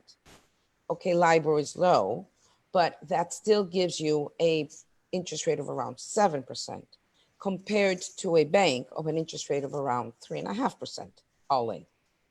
So, or to 4. And that is even challenging. So money is out there, but it is a chicken and egg contradictory situation of applying it to finance. Somebody struggles, it's challenging to find new finance for new purchases. Now that may be the time to go in. Now, finance is a very interesting animal in my point of view, because it all has to do on how do you structure things. And I believe shipping finance from the banking point of view can be very sustainable and viable if you structure it correctly. However, policies of the banks and the regulations now being enforced are not making the life of the officers trying to structure the loan competitively to allow for the low market and then with higher returns or whatever for the higher market, because of the restrictions they are being enforced and the costs they are having to find liquidity to finance the market. So it is very challenging. Money is out there. When we have a low market, but it is difficult to tap at the cycle that investors would like to find the money, the low side. In today's low side and low market with COVID, we are again experiencing going to the markets and trying to reschedule. You can do new financings if the project makes sense and you can allow for extra equity being put into the project. So if you can finance low, then it is a viable finance, which again, you're putting in more equity. So it is a commercial decision on how do I go and buy a vessel now in the low market. Again, I'd like to repeat, cash is king. The finance markets are cyclical and they follow actually the cycle of the shipping. So there isn't a lot of money available when the shipping cycle is low, and there's a lot of money available when the shipping cycle is high. And that is the repeating mistake that the finance markets make, where they should be counter-cyclical in how they finance. They should be giving money in the low cycle because it is safer. It will go up. Whereas if they finance in the high cycle, there's only one way to go, down. So that's where trouble begins. And if they finance somewhere in the middle, that's where you could say it begins to be a little bit sustainable with some future in getting some repayment before it goes up and then back down again. I don't know what else to tell you. If you have something else to ask me, it's a big topic about having liquidity in the market. It is challenging times. Banks are assisting clients right now. There are banks in Greece. The Greek banks are allowed, not only the Greek banks, but there is a European guideline to assist the shipping companies with some restructurings and some waivers until the end of the year to assist them in being a little bit more sustainable in this challenging time of charter markets, because it's out of everybody's control. The market just hit rock bottom, okay? Everybody worldwide. As I said in the beginning, this is a world crisis, and shipping really reflects that. We move 90% of the cargo And we are doing it in very expensive assets because the world fleet is very young right now. We are close, I may say, that we may be seeing things like the crisis of the 80s, where a lot of scrapping took place of new buildings. From a new building yard, vessels would go directly to the scrap yard. Supply and demand has to equalize in order to make profits in shipping. But right now, the supply and the demand side are out of sync for their own reasons in various capacities. When we had a very low market in bulkers because of COVID, but the tankers were doing very well for other reasons, non-COVID. So it's a fragmented market in the industries, and each segment has its own considerations in the finance market and in the appetite of investors, be it banks or be it funds. The final thing I'd like to say is that with the new regulations, ESG, the environmental, social, and governance, that a lot of banks are now adopting, along with Poseidon principles. Poseidon principles is a part of all of that. They need to tick a lot of boxes, and the companies need to be more corporate in order to attract the money that is out there. That is doable. So larger companies, more corporate style companies have access to liquidity easier than medium-sized or smaller companies. Those are the ones that are struggling in such a market. Okay, thank you so much, Katerina. Very interesting. Actually, we have a question for you from Zainab Akaya, but if you don't mind, we're gonna take a last question for Mr. Aret, and then we revert to you with... Okay. Okay, thank you. Mr. Aret, we have one last question for you from Mr. Karim Marmouni. He asks, did PNI receive requests from the members to reduce the premium, and what the conditions will be taken in consideration in the future to face such situation, i.e. pandemic? Thank you. Insurance is becoming popular all of a sudden.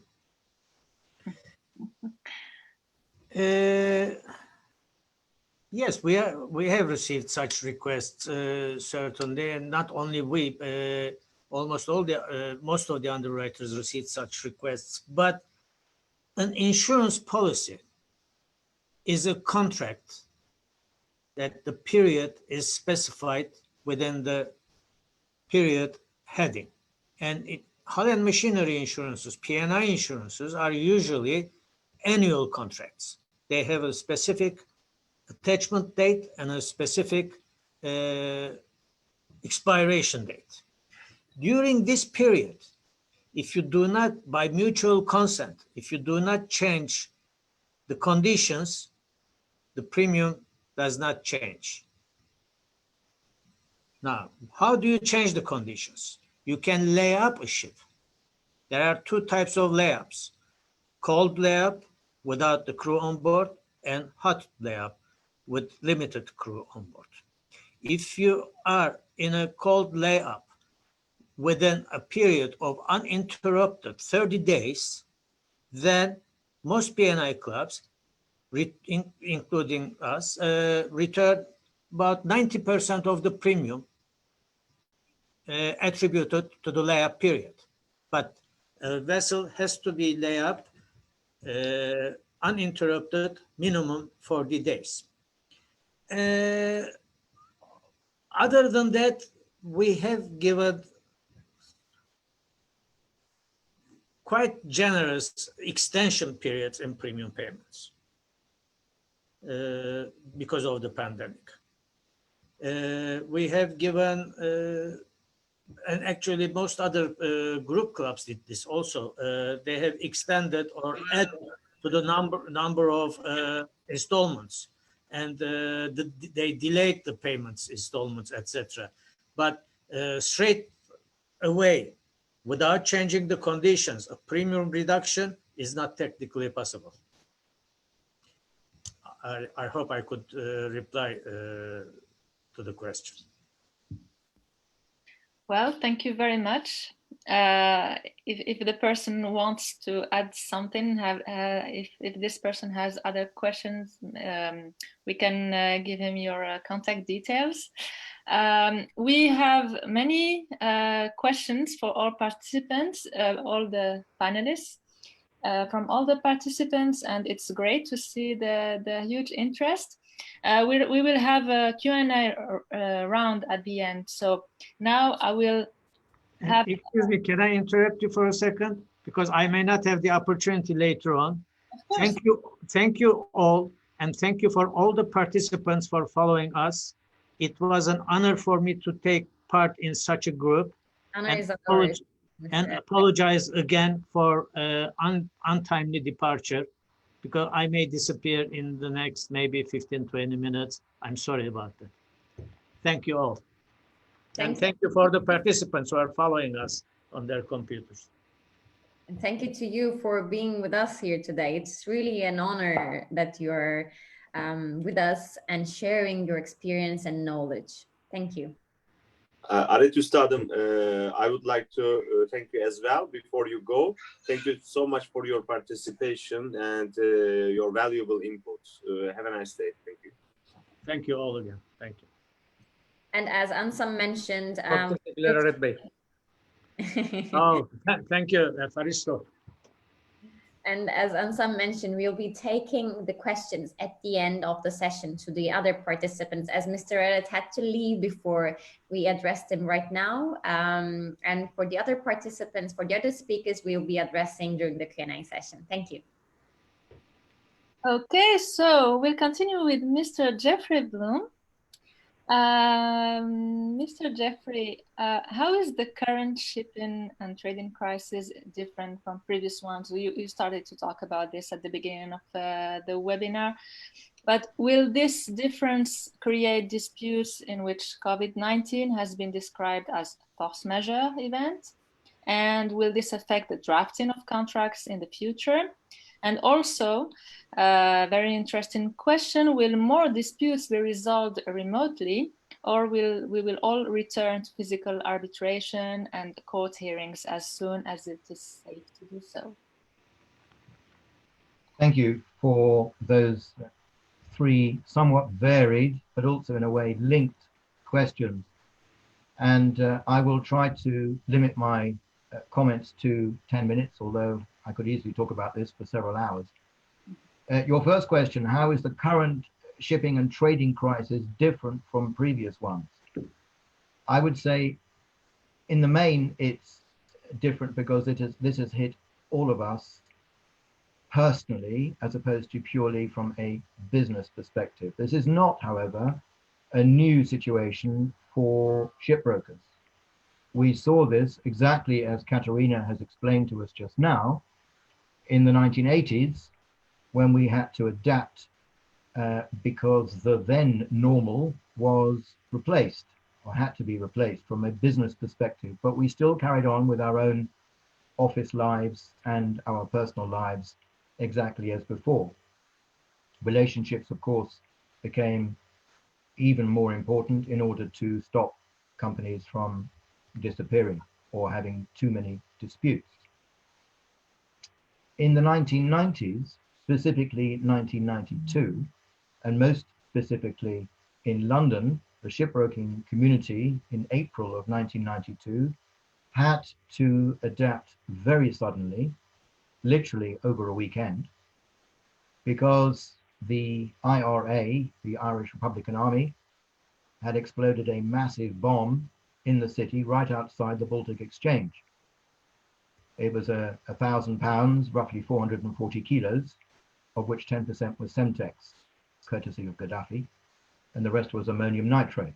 It made a very big hole in quite a few buildings, destroyed quite a lot of buildings, very badly damaged quite a lot of buildings. And it also affected me because I was the broker who was nearest to the bomb when it went bang right outside the Baltic. I was literally just leaving my office then. It exploded 2 meters behind me, and I was catapulted above what used to be the General Council British Shipping Headquarters and came down after about floating down from 8 stories up onto the rubble of that building, and a lot of other buildings were very badly damaged. I was very badly damaged, but I was fortunately I was rebuilt. It meant that a lot of the broking houses, particularly the small ones, had to adapt very quickly and move to somewhere outside the city, to somewhere nearer to their homes, or in many cases to their homes, or a combination of homes for the small 2, 3, 4, 5 broker houses, which are in the suburbs outside London, and also in the countryside and smaller cities and towns outside London. This had to be done extremely urgently. The Baltic Exchange, in fact, moved to new premises at Lloyd's literally over that weekend, and business was up and running again on the Tuesday. Monday, unfortunately, was lost to trade. I was lost to trade for quite a few months for obvious hospital reasons, but that's a different story. It meant, therefore, that broking houses had to adapt extremely quickly to new norms, to new ways of trading and broking with each other. No longer to go every day to the trading floor of the exchange, but to use the telephone much more. And in those days also telexes, and something new then called fax. Obviously things like emails and smartphones didn't exist then. And so we didn't have the current artificial intelligence that we have today, but certainly technical help today is different from the way it was 28 years ago. But we relied therefore on our relationships, on trust, and I would stress again on the professionalism of our industry.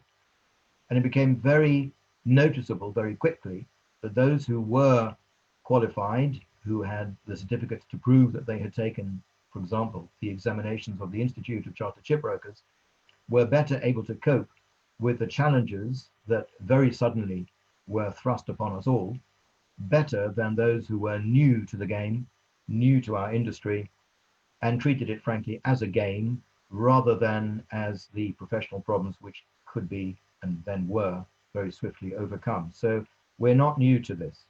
What is different now, of course, is that it's affecting all of us personally and from a health perspective as well. And I just wanted to come back to what I think it was Nikos was saying earlier about crew. And certainly, and we've had a comment also from my friend Catherine Bacon about this, and no doubt she will be able to pitch in later on as well during the Q&A session. But crew physical illness is as nothing, although that's very serious, to the crew's mental illness. Mental well-being has to be very much better considered, in my opinion. And I have no doubt that this will come up again in the Q&A session later. We then, as Katerina has just mentioned, had the Lehman, etc. crash, 2008, May, June, and by November, complete chaos, of course, the fastest drop ever, and we will never see the heights of 2007 again. We have, I believe, still not fully recovered from that, and we're now coming into a second or even third wave of downturn, but we're trying to be as resilient and adaptable as possible. We've had to adapt, both as owners and charterers and brokers and advisors. So using modern techniques, which were not available to us 20, 28, 30, 35 years ago, should help us much more than we had in those earlier years. How that's going to pan out over the next, say, 5 or 10 years will depend partly on education, partly on the expanse of, I keep using the same word, professionalism, rather than being amateurs. And I'm going to introduce a dear friend of mine who is no doubt going to come in later on, Henry Mitten-Mills, who has an extremely useful idea, useful to us all, I think, idea of what I call his helicopter view of where he thinks we will all be in the next 5 to 10 years. And I will introduce Henry later on to join us. Because he's not a panelist, I will introduce him via my mobile phone, and he will be able to see you and you can see him. But that's for slightly later. And thank you, Henry, for discussing it with me earlier. Your second question to me was, will this difference create disputes in which COVID-19 has been described as a force majeure situation? And would this affect the drafting of contracts in future? Of course, that's going to keep lawyers very busy for quite a long time. I would suggest to you that force majeure might be used as an excuse, if that's the right word, if a contract had been drafted and if people were genuinely unaware of the current situation, as we all were, before February, very early March. Of course, provably unaware, in which case force majeure might be usable, and it's in great discussion right now, not only with insurers and lawyers, but also amongst the arbitration and other legal and court fraternity, which I also frequent, of course. It is after March 2020 that I would suggest force majeure is very unlikely to be honored, because the global pandemic was then no longer a surprise. And I think for anybody to try to use force majeure now, certainly in the last 2 or 3 months and going forward, I think would probably be squashed pretty quickly, certainly by insurance, by underwriters, and of course therefore P&I clubs, and those involved with trying to resolve disputes. Force majeure, after all, is not specifically covered by English law, if we're being really precise about it. And English law governs, as I'm sure we all know, some between 90 and 95% of all shipping and trading contracts anyway. So to be really precise, force majeure is not in play anyway. But there are quite a few people who have put the words, and therefore the concept of force majeure, into their charter parties, which must therefore be honoured if appropriate. And that's the point. I don't think that after March of this year, we could say that force majeure is an excuse or is appropriate. I want to talk a little bit more about the third question that you posed, and I'm aware of time. You asked me, will more disputes be resolved remotely, or will we all return to physical arbitration and court hearings as soon as it is safe to do so? Of course, the big question is, when will it be safe to do so? And obviously nobody knows yet. I would suggest this covers quite a lot. This is a very, very wide open question. And I have made a few notes here, which I would like to share with you. Mention was made earlier of bills of lading and electronic signatures, digital signatures, electronic bills of lading. They are perforce having to become more acceptable to owners and operators. Lawyers and certainly P&I clubs are already giving guidance to their members, as are lecturers to their delegates, as I do every week. And it is becoming more understandable, although not yet acceptable, to many owners and operators, as in time charterers, disponent owners, that electronic bills of lading might have to be adopted more than ever before. That is a subject for perhaps another webinar, because it is a pretty huge subject. Charter party clauses, likewise, are being adapted. I think it was Aret who mentioned causation, and specifically proximate versus remote causation. And I certainly endorse exactly everything that he has said on that.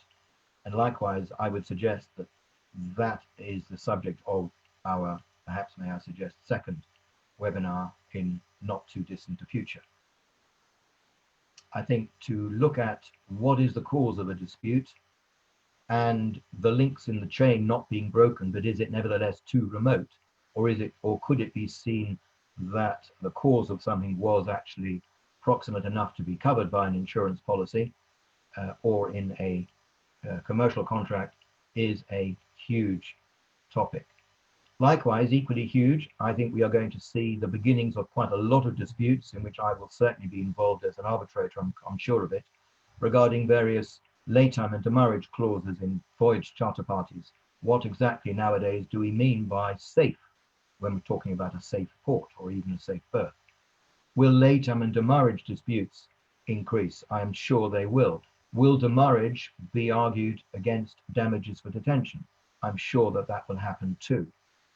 One of the big questions in laytime and demurrage Laytime specifically, is of course when the ship is an arrived ship, and notice of readiness is one of the main documents that we use in that.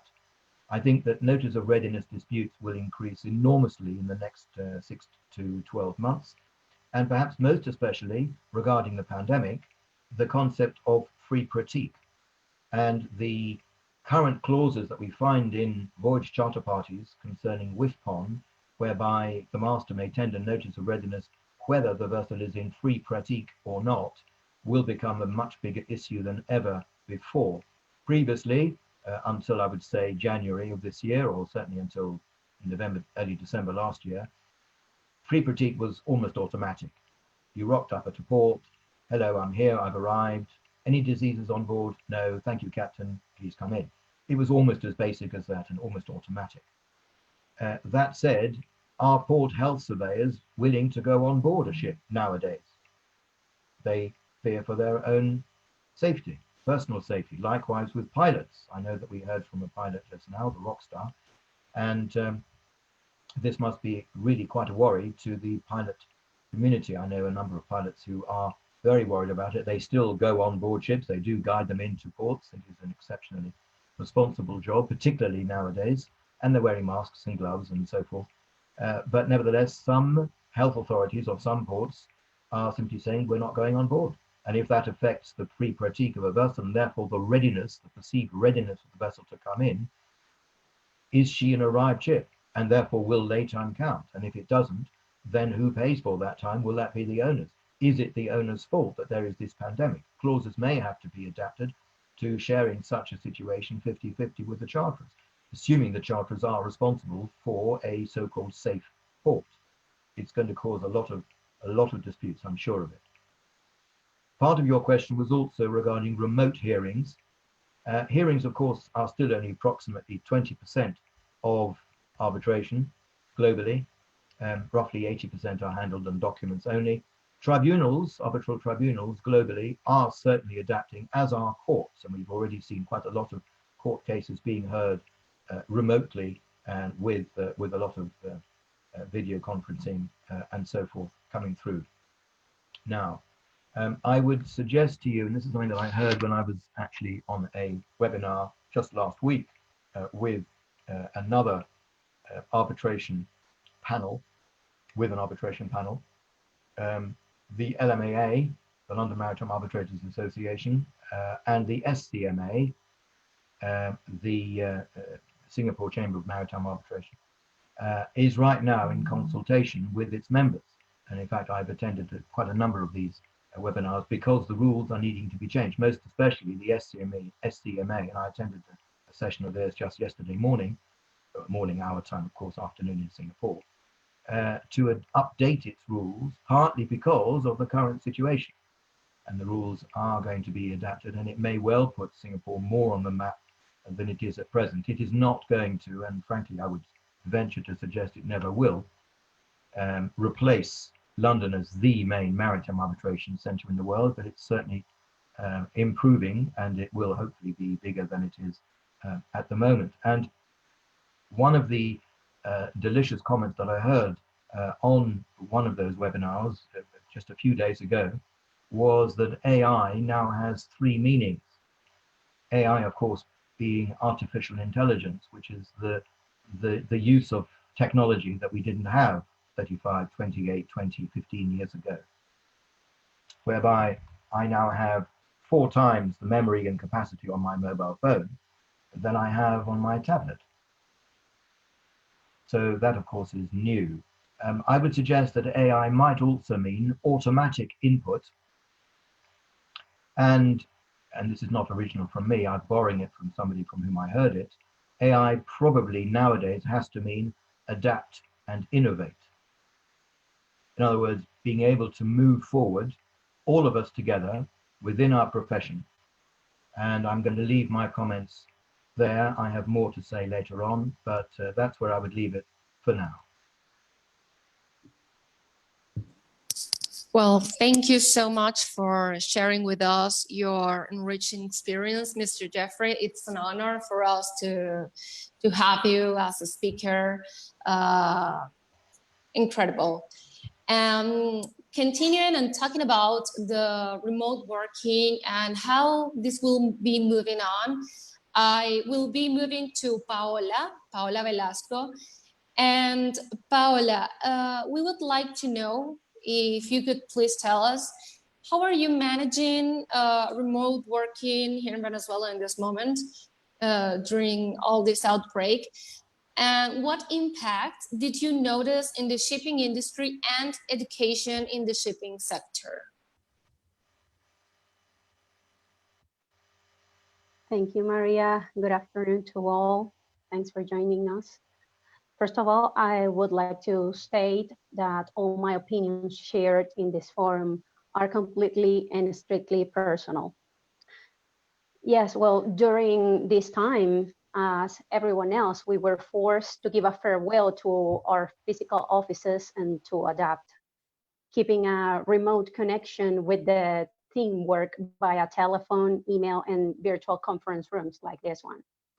Certainly, this has also led to an increase in working hours in some cases, because when we are at home, we often lose sight of the schedules and tend to start our day-to-day duties from very early hours until late at night. As you all know, shipping is a non-stop industry, and depending on the location of our clients with their offices and operations, we must endeavor to arrange dates with those clients in other time zones with which we normally communicate. About the impact in the shipping industry, well, this year we have several factors to look at, such as the outbreak, the oil price drop, fuel types, among others, you name it, which has affected the operational processes on vessels and her surrounding actors, slowing down the operations. These factors has restrained for a moment the industry due to the uncertainty on how to deal with these new situations. However, in the speed with which the maritime industry develops, we have accelerated our steps into the digital transformation in the pursuit of cost optimization and the increase of the efficiency. The same has also been reflected in education when figuring out new ways to continue with the programs remotely. Well, the truth is that people keeps preparing, and under this new way of seeing and use communications, people share their ideas through these spaces, these virtual conference rooms, embracing a change very quickly, for which I am afraid that this new way will last in time. To conclude, I would like to say that we have the opportunity to see the other side of this situation, as many of us has been able to share a little more with the family while being at home. But also we have learned how to reorganize our schedule to fulfill our different tasks with success, and also to put our resilience capacity to the test by overcoming situations and creating new opportunities. I believe this is only a part of the outcome regarding the impact in the shipping industry. Thank you.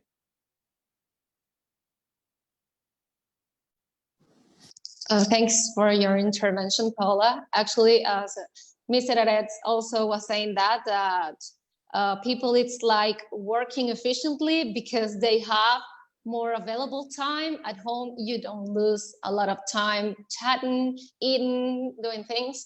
So can increase the working hours, but also the efficiency of the performance of your tasks.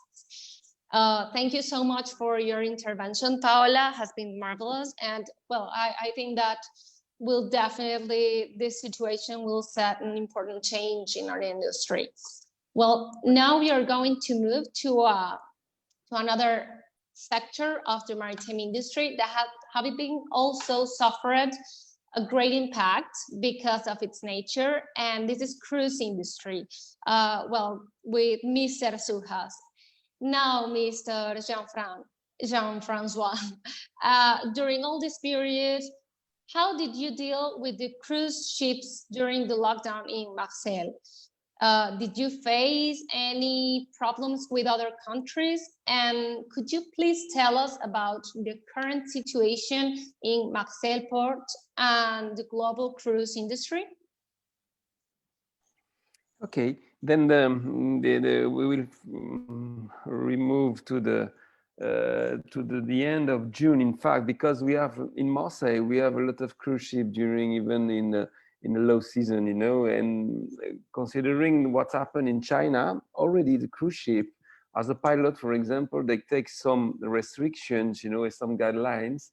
As a pilot, they take already by electronic thermometer, the temperature, you know, when I'm coming on the bridge. Then they take a lot of decision already in January, for example, in Med, in Costa and MSC, and they have put already the, of course, this hydroalcoholic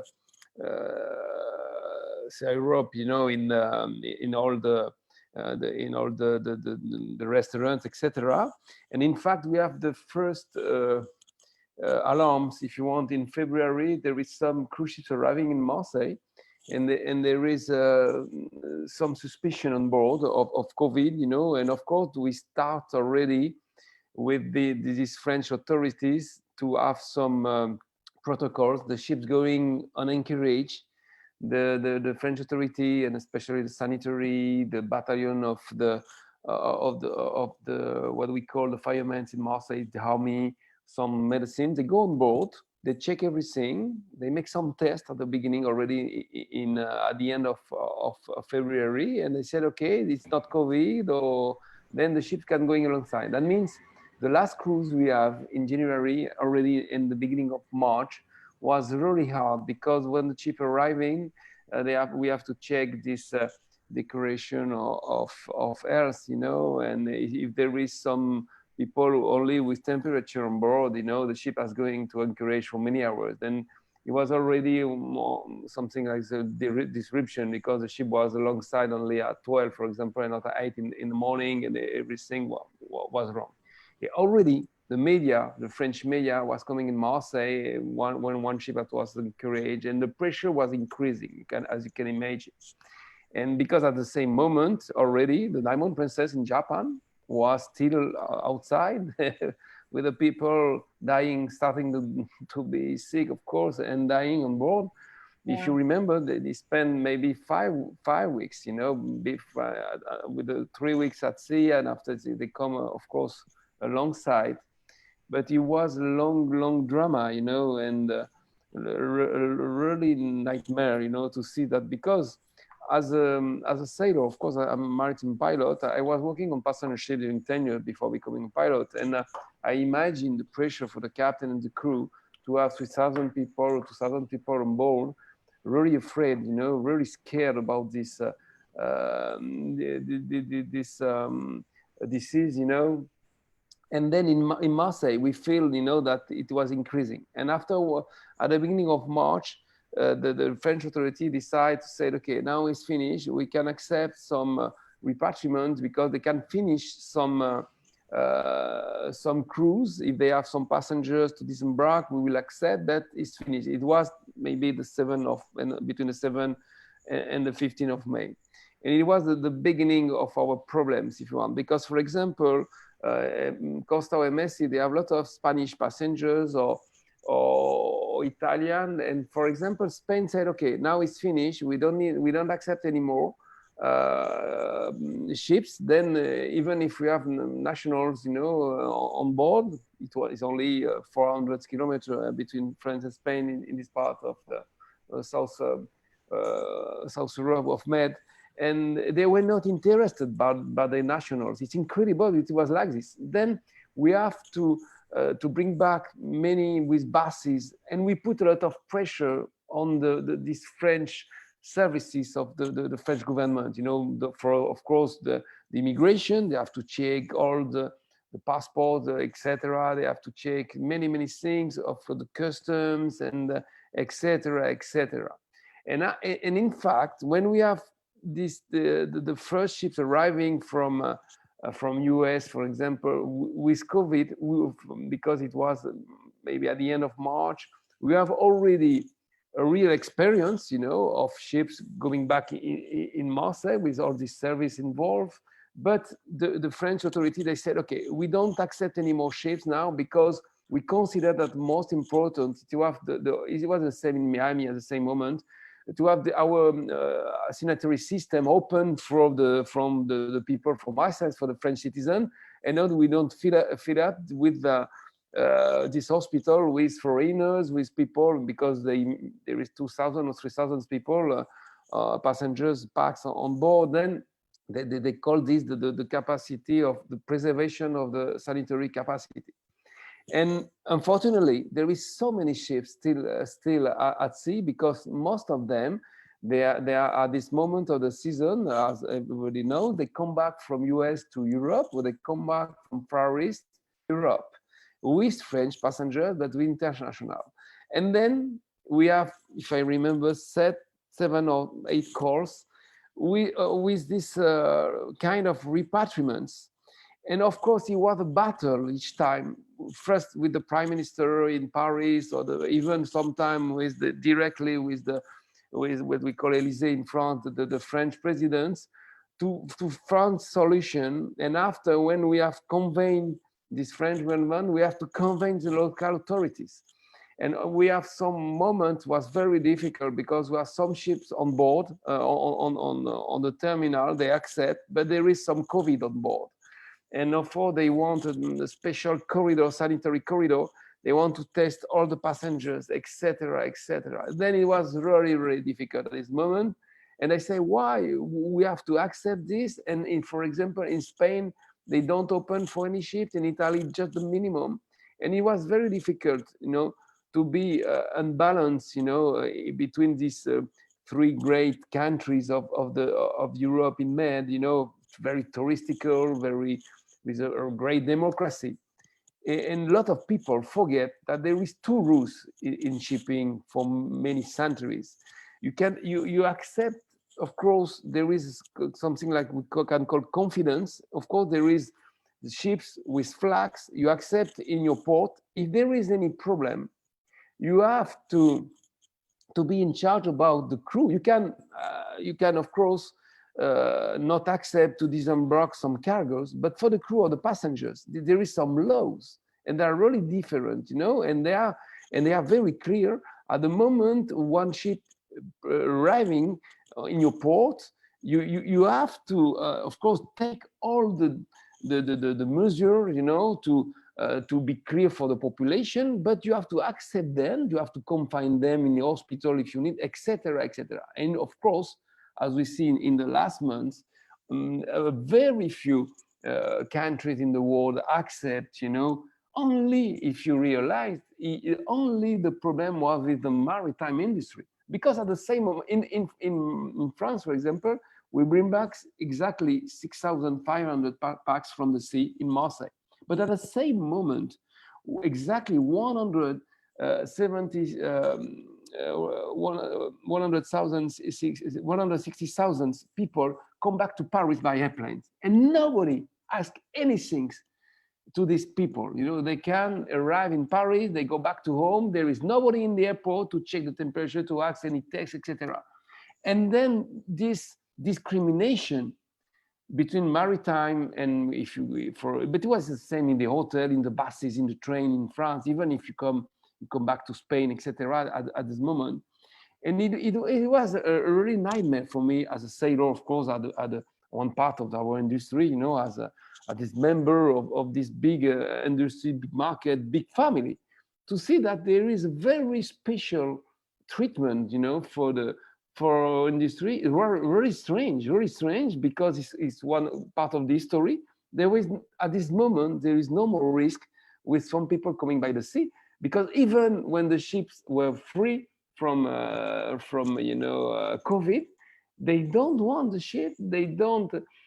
It was incredible for me, because, for example, at the same moment, the German government accept so many French close from the frontier of Germany in the hospital to save them. And at the same moment, we have small ship from Germany, and they pass in front of Marseille, and they have some calls. There is maybe 300 people, or it was small ships, luxury. We just have to find 5 buses to bring back these people, hold, of course, and maybe very, in Aret, because it was March or April, and they don't know what's happened, what could happen, and we refused. And I said to many people, it's not normal to make that. The Germans, they are saving French, and there is some people asking us assistance, and we say no. And then it was very difficult. We were not so much to put pressure, but we do. We were not so bad because, of course, many countries are closed at this moment, and we make a great job. Not enough for me, but a great job.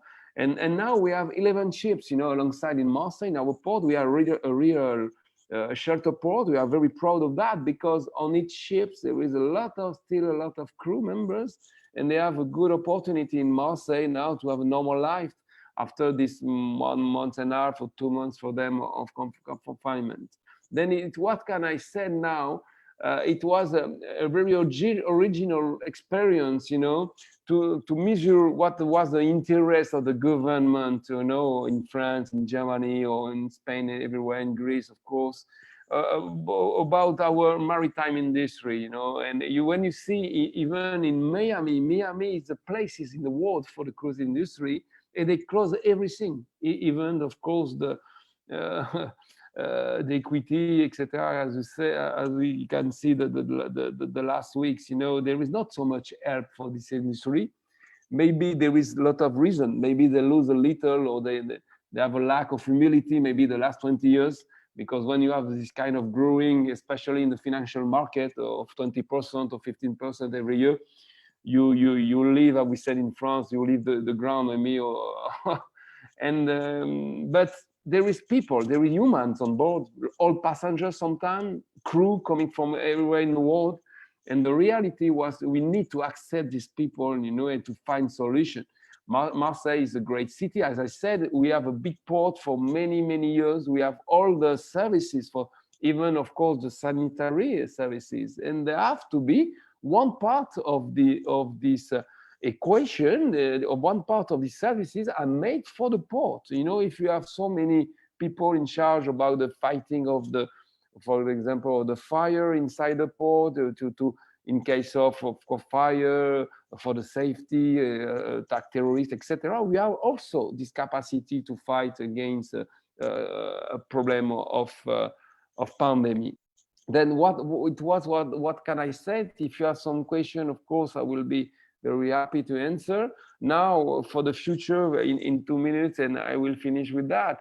We try to restart it, and sometime I think we will have what we say the double pain, because we were very touched, at the beginning without so much support, and now in France, especially in Spain, I see that also there is no dates for nothing. There is only the casino, the nightclubs for the moment, and the cruise. We have no date to restart. We hope that Poland on the French shore with a very few, only 200 or 300 passengers, that will restart in Juliet. But for the decision we take tomorrow by the French government for our industry. But we have for the moment, we have no idea that if they want to delay, and we have for the moment, good news about our future. Of course, we try to make our best, but it will be difficult for the next months. We hope that in October or November for the winter season, we have maybe 2 or 3 ships for a week, and to be ready, of course, in March for the next season. But we have to restart very quickly, and they have the operators. I'm not an operator, of course, but I need to help them. But they have to restart very quickly because they have no money entering. You imagine many people speak about Aret, speak about that, but it is a disaster, when you have so much expenses and you don't have any kind of money, only expense, then it's very difficult for them. Then they cut the investment, of course, every day. You have some ships they want to sell, they want to scrap, but they have to restart very quickly. And I hope that the Caribbean season in October can restart, of course, maybe with only 20%, I don't know, of the capacity at the beginning, but it's becoming now a real priority, you know, because of course European season now, we're arriving maybe some ships in August, but very few in Med. We have 4 or 5 ships this summer. We will be very happy. Usually there is, if I remember, 90 or 100 ships, you know, cruising in Med during the hot season. Well, then what I said, if there is some question, of course, it's not very positive, but is our reality of our market, or the reality of the last 3 months. But I'm still fighting every day, and not as a rock star. The rock star is Ansam, is not me, but a young rock star. I'm an old one. But we have some hopes, of course, for the autumn and for September. And with Costa MSC, it's our major partners, you know, and they are belonging also. They invest a lot, especially in the green in the future, because in Marseille we have a very big project, you know, with the shore connection. We have already with ferries, and in 2 years we have for the cruise ship. We have many opportunities, you know, for this. It's my job, you know, and my hope that for the moment nobody wants to stop this green investment because it's very important for the future. Many thanks to all. Now, thank you so much, Mr. Suhas, for sharing with us the experience and how you have dealt with all these unforeseen situations with the COVID outbreak.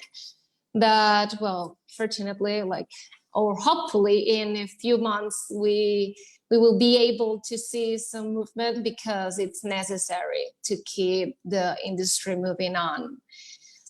Well, especially cruise sector that has been hugely impacted.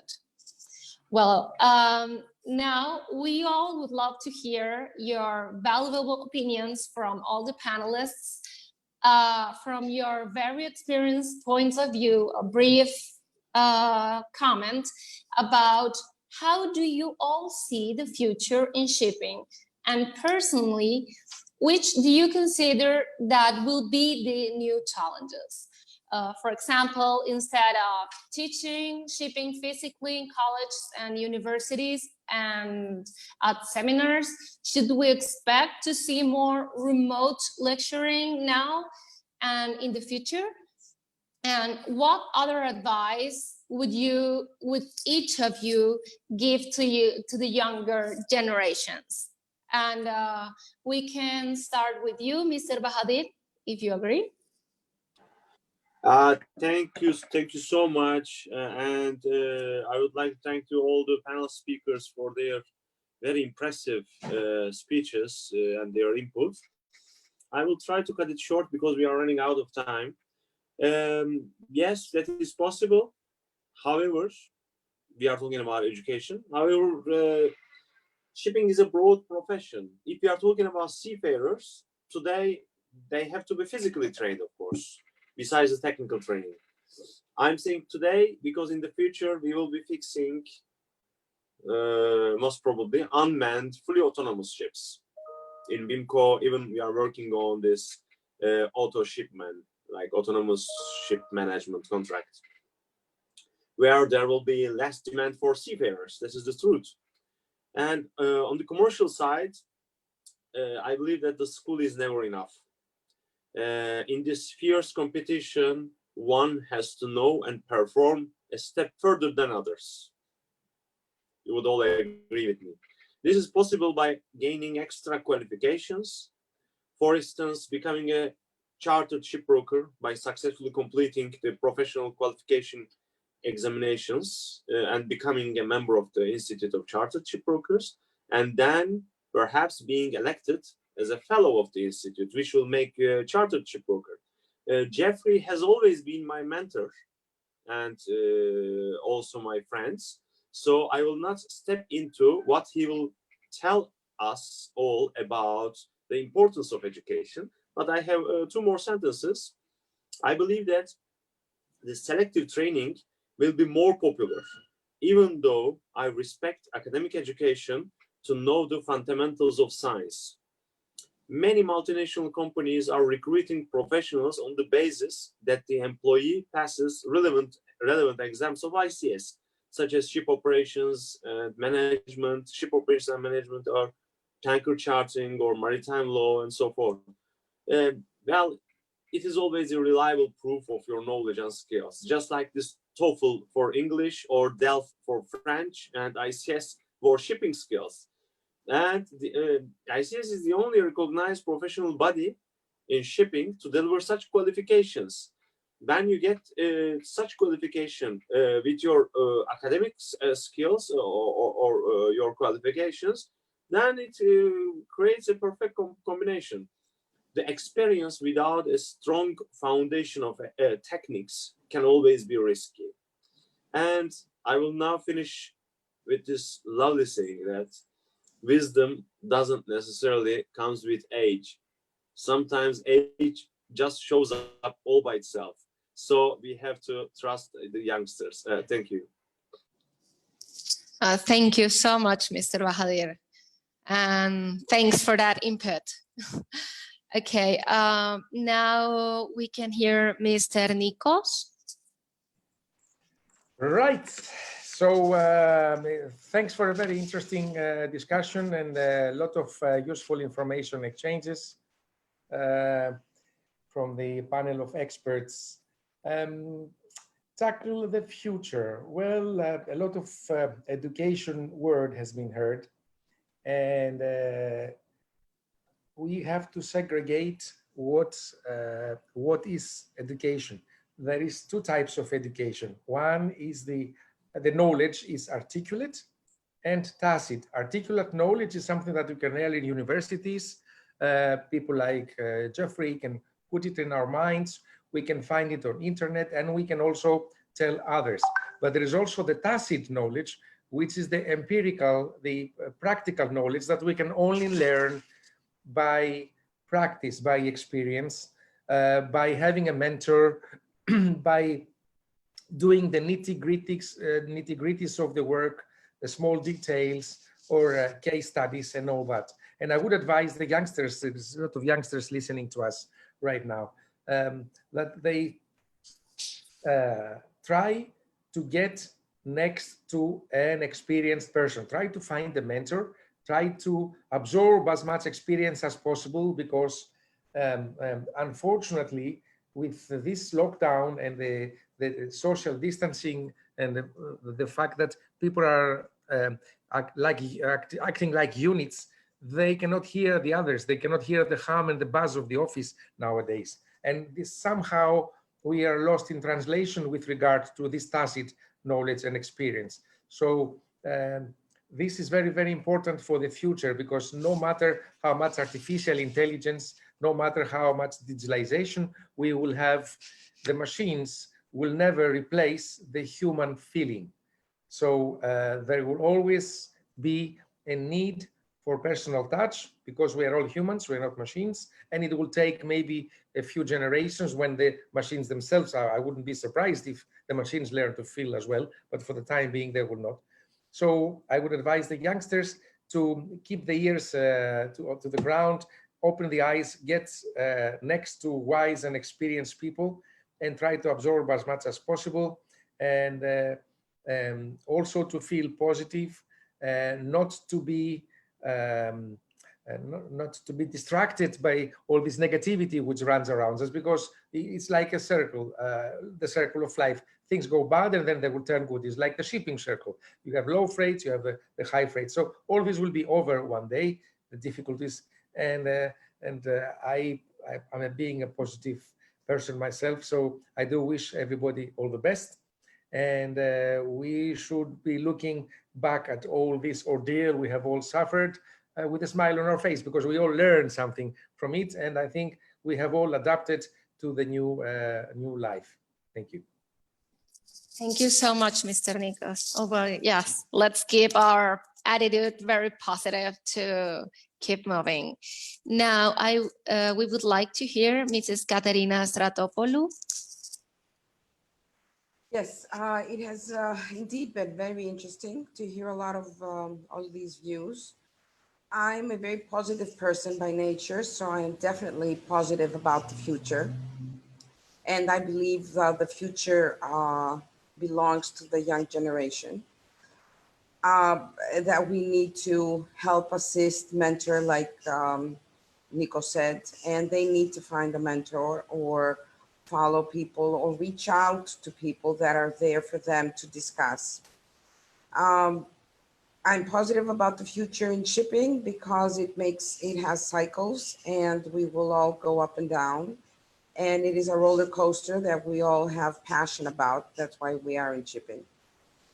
What I find challenging personally is I find this remote new reality very challenging for me.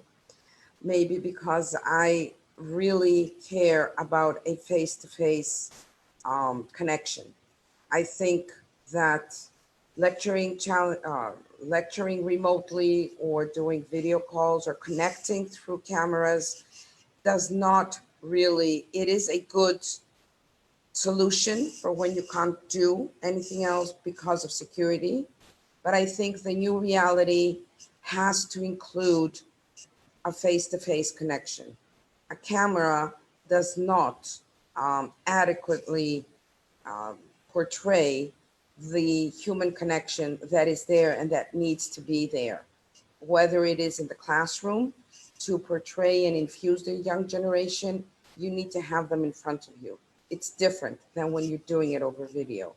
The connection and the networking that you get to meet people like Jeff and Marseille probably said earlier that we have met people in Bahadir and we've turned friends from our professional colleagues that is very difficult to do over video. So for me, the biggest challenge going forward is this new reality, this virtual reality. Plus this virtual reality, I believe, and technology has its positives, but it also has its negatives. And I am now addressing mostly the young generation. Technology has made them be very lone riders, alone. The previous generation, I don't like the word old because I don't feel old and I don't think anybody feels old on this panel. Irrespective of what our ID says, we are not old, okay? We learned to be team players. We grew up to play with children and interact with other peers and friends. This new technology is taking everybody down a solo path. And this is not something that will help our industry and the skills that I was saying before in the way that we need to be. In order for us to be there and be good professionals, like Jeffrey has been saying, we need to be team players. We need to have an open mind. We need to think out of the box. We need to be able to be proactive and not reactive to situations.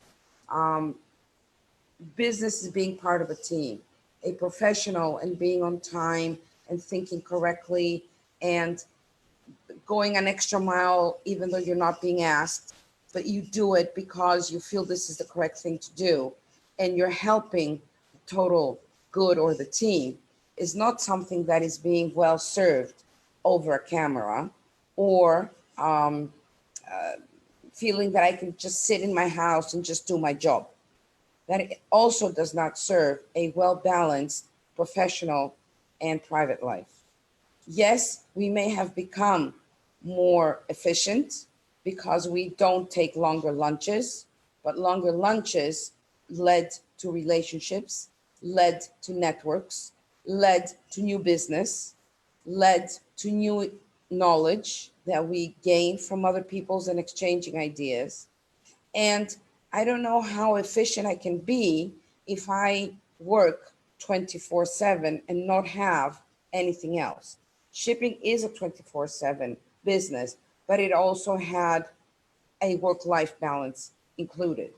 So a lockdown or a new normality of working remotely, I don't believe will help our psychological balance to be professional and to be effective in what we do.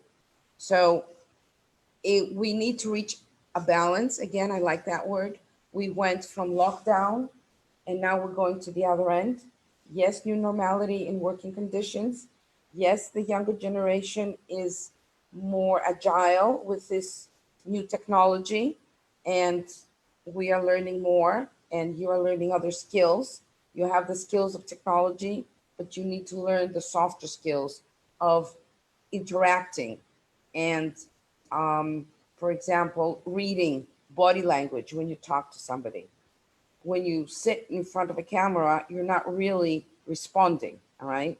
I can talk to you and have you in front of me, and it will be a different response from you looking at me over video. So I believe this is one of our biggest challenges right now.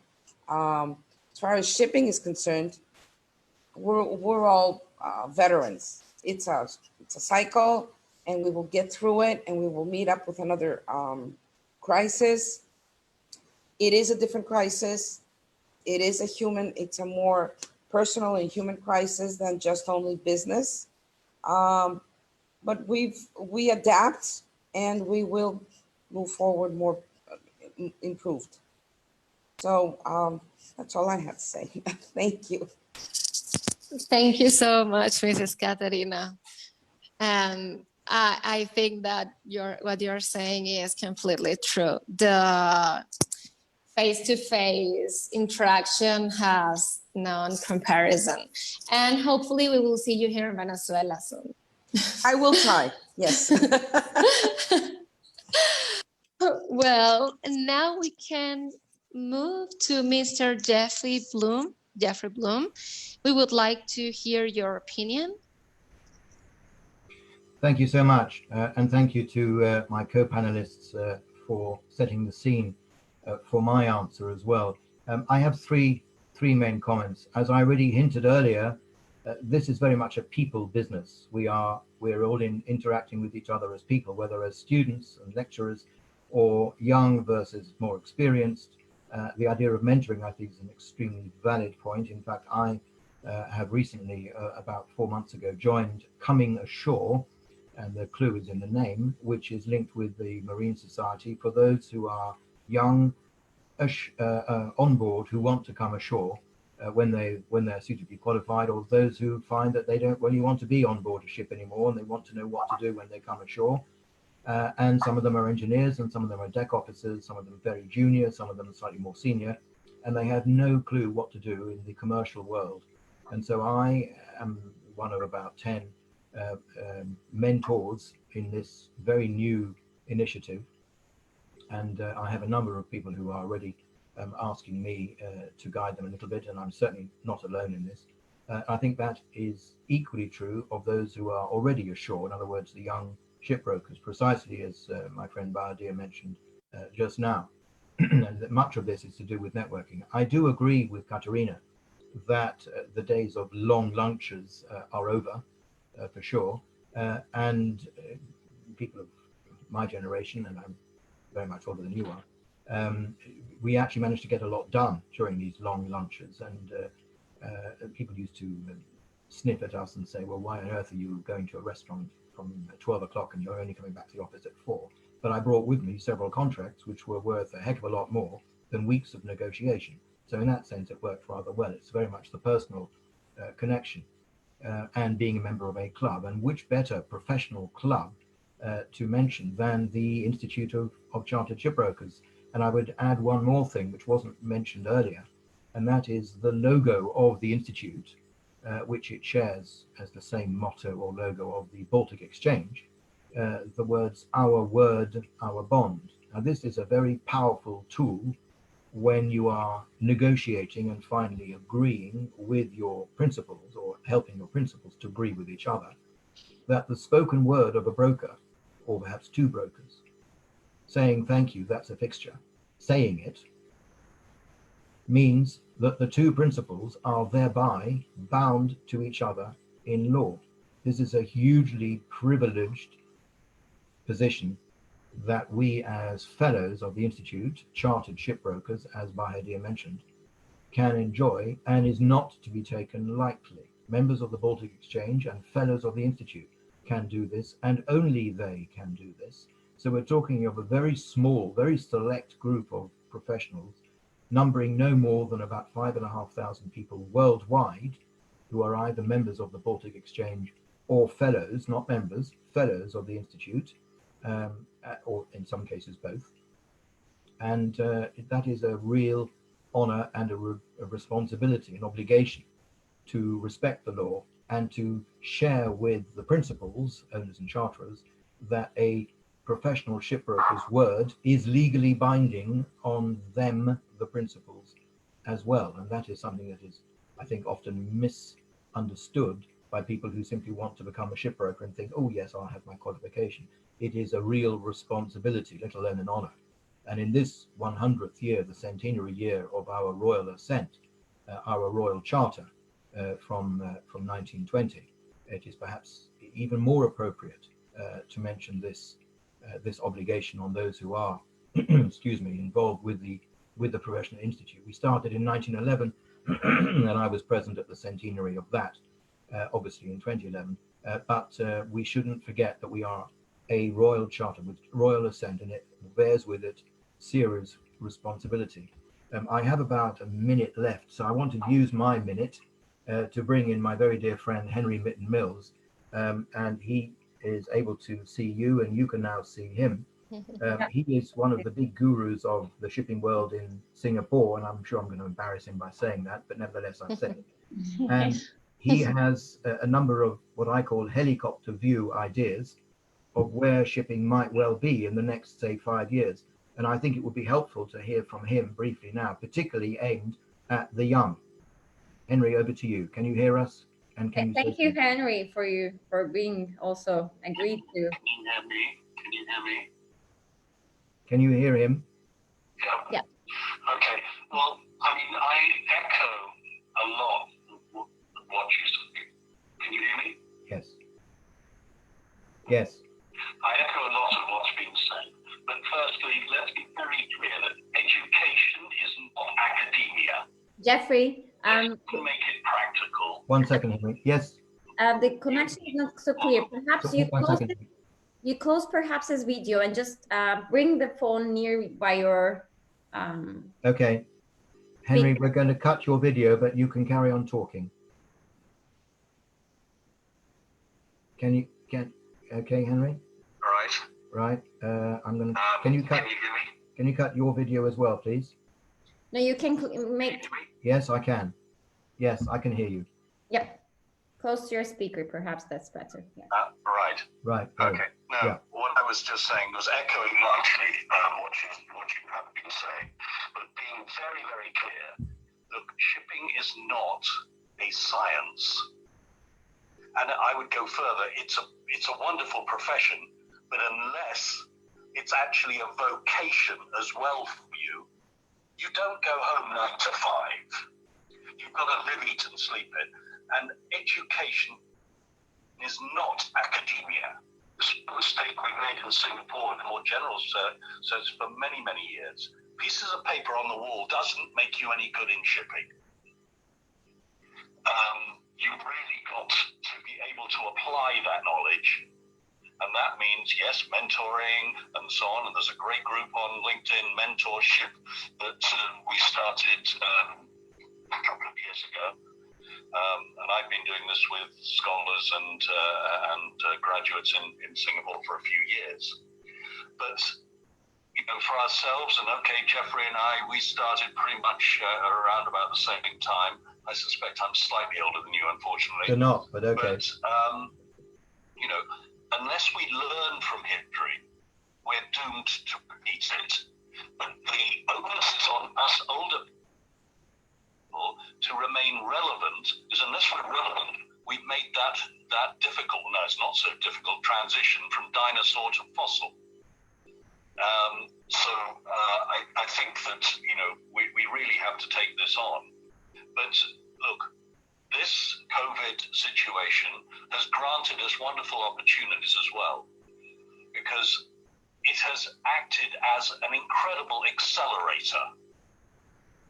Shipping is very slow to change, incredibly to change.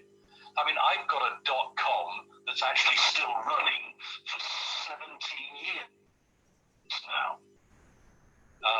The level C's fiascos and so on that we had before, it's coming round again with a different set of rules.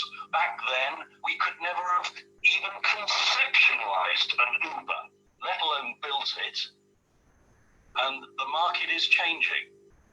The ability for a ship owner to differentiate, it's zero.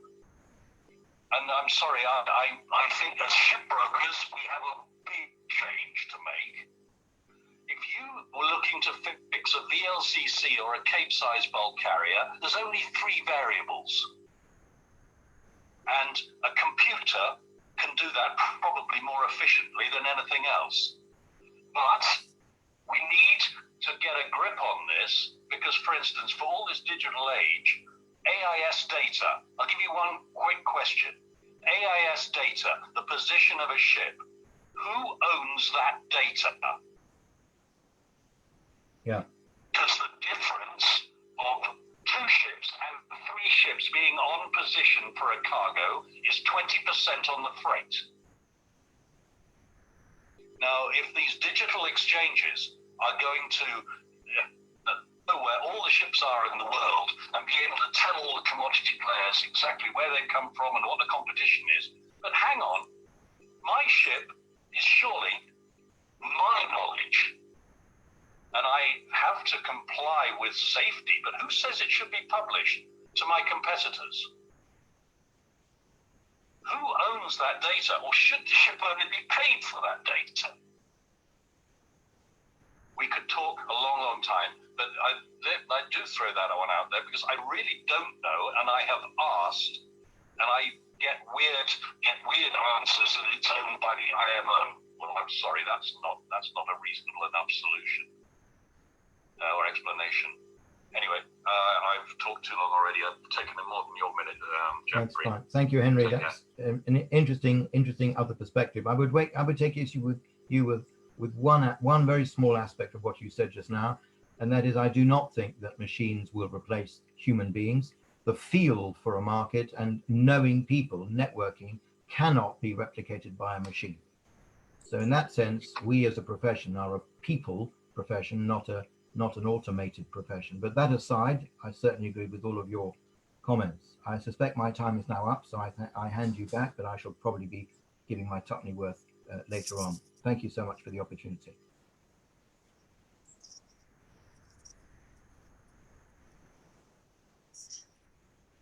Thank you so much, Mr. Jeffrey. So I think that we can expect Mr. Henry in another webinar. Actually, very interesting point of view. And it will be a pleasure for us to hear him and even hear you again, Mr. Jeffrey. Well, now I would like to go with Paola Velasco, Mrs. Paola. Your opinions, comments? Yeah, well, I see the future in shipping more and more submerged on the nature of its processes, but embracing more the globalization on the vastness of its communications. With this outbreak situation, people have understood that it is necessary to bring barriers down, even when we already have access to technology. People at some point were reluctant to make more use of it. Nowadays, we have a closer relationship between companies and institutions thanks to technology. The shipping industry have always been traditionalist. We have always had the need to shake hands and being face to face, which is something that, of course, I agree with the panelists. But for sure, this accelerated adaptation will make us rebuild all of our processes to offer the best of the services. The challenge is to cope as fast as we can with this new rhythm, doing our utmost with the digital tools within our reach, and to quickly feel comfort when using this new way to develop our daily work. Regarding remote lectures, for sure, more lectures will be attended at virtual conference rooms. Nevertheless, a research conducted by the education institutions is pending to assess the feasibility to teach more subjects using this modality, which in either way will offer a great opportunity for people who face difficulties to mobilize to institutions. Finally, my advice to younger generations is to keep on the pursuit of the shipping knowledge, preparing, getting involved, because education is a key. And if this is your true passion, then go for it. Thank you. Thank you, Paola. Great, actually. Honestly, the education, it's like the key for everything, and we need to keep on motivated, doing a greater job to increase our knowledge. And yes, last but not least, we will go with Mr. Jean-Francois Suhas, the rock star, as Ansam said. You also? Then just in 1 minute, I will leave this concern of education, if of course is one of the biggest question, just to say that your generation, I speak about of course the between 30 or less than 40, because you are young ship and young people, is this this concern of environment, especially in shipping, because one part of what we call in France this désamour of our maritime industry is the people. They don't love so much the port, they don't love so much our industry, that they consider we are completely out of the lines for the pollution, for emission, for the ballast water, etc., etc. Then you really need to be involved in this transition, you know, that when the ship will be back without fossil, you know, without CO2, without NOx, without SOx, and then we will be close to the population, the local population. It will be a new, you know, a new deal with the population. But for the moment, as you imagine, in Venice, in Dubrovnik, in so many parts of the world, they don't want to see any more ships. Of course, there is over-tourism, there is this city overcrowded, but the target is also on the ships, you know. And our industry is it's what we call sometimes the black blood, you know, with this fuel oil, and it was 2 centuries, you know, and we have this big growing, especially in at the end of the 19th and the 20th century, because we have this opportunity, you know, to burn, you know, this crude oil or this fuel oil in our engines. But now we have to reinvent everything, especially for, you know, to be accepted, you know, in the port, and to avoid a great. Of course, it's only 2%. Sometimes it's 2.2 of the global emission, but it's too much for many people, you know, especially for the cruise industry, because it's a pleasure. Then people, they don't say that they need this, you know. But I think this is the biggest challenge for your generation. That is, if we really want that our industry will be loved by the very positive, you know, screen, a good in the population is we have to do that, and we need really the improvement of everything and the involvement, especially about all the people in the office, at sea, everywhere, in the shipyards, of course, in all the factories, to present, decarbonization in the next decade. It's our major, for me, it's our major challenge for the next decade and the next decade, on the next one and the other one, to be neutral carbon, very quickly, and especially also the problem of CO2, but also the problem of NOx and SOx have to be a priority for us. That was my idea, of course, but I am also, of course, the education, and you have, as a pilot, for example, I have training, even at 54 years old, I have training every 2-3 months, in simulation system, digitalization, and then it's very, very important in jobs that you consider that you are not the best, and you have still something to learn, and with our colleague and with your environment. It's very, very important also to remain in the human part of our jobs. Even as very priceless, very experienced job as mine. After 20 years, I still have something to learn every time when I go on a bridge with the captain. I try to do my best, and I try to be an open mind, to create a good relationship with the people. And of course, the digitalization is nice this evening, especially, but we are still, coordination with humans on a bridge and everywhere is for a long time, I suppose, even if the artificial intelligence is coming and many things, etc. But we have still a good many years to have this combination of humans and machines. I'm sorry, Jean-Francois, may I ask you something? Yes, of course. Can I call you tomorrow to establish the old ship together? In contrary to the young ship, because you are talking about youngsters and all. So I will call you tomorrow for that, okay? Yeah, of course. But you invite us afterwards. Yeah. And the medium old also, not only the old. Please, may I join you? With a white barb and white hair only. This is the card for the entrance. Well, I mean, I think it was great to hear all your inputs, and I will now go to Q&A part, but we're going to take really a few questions. But before that, I want to say thanks to our partner, Voice Radio in New York, who actually now broadcast this webinar and actually will do so in the future. So thanks for that. And we have really a lot of questions, I would say, but as we're really out of time, we're going to take few questions. We're apologizing for that.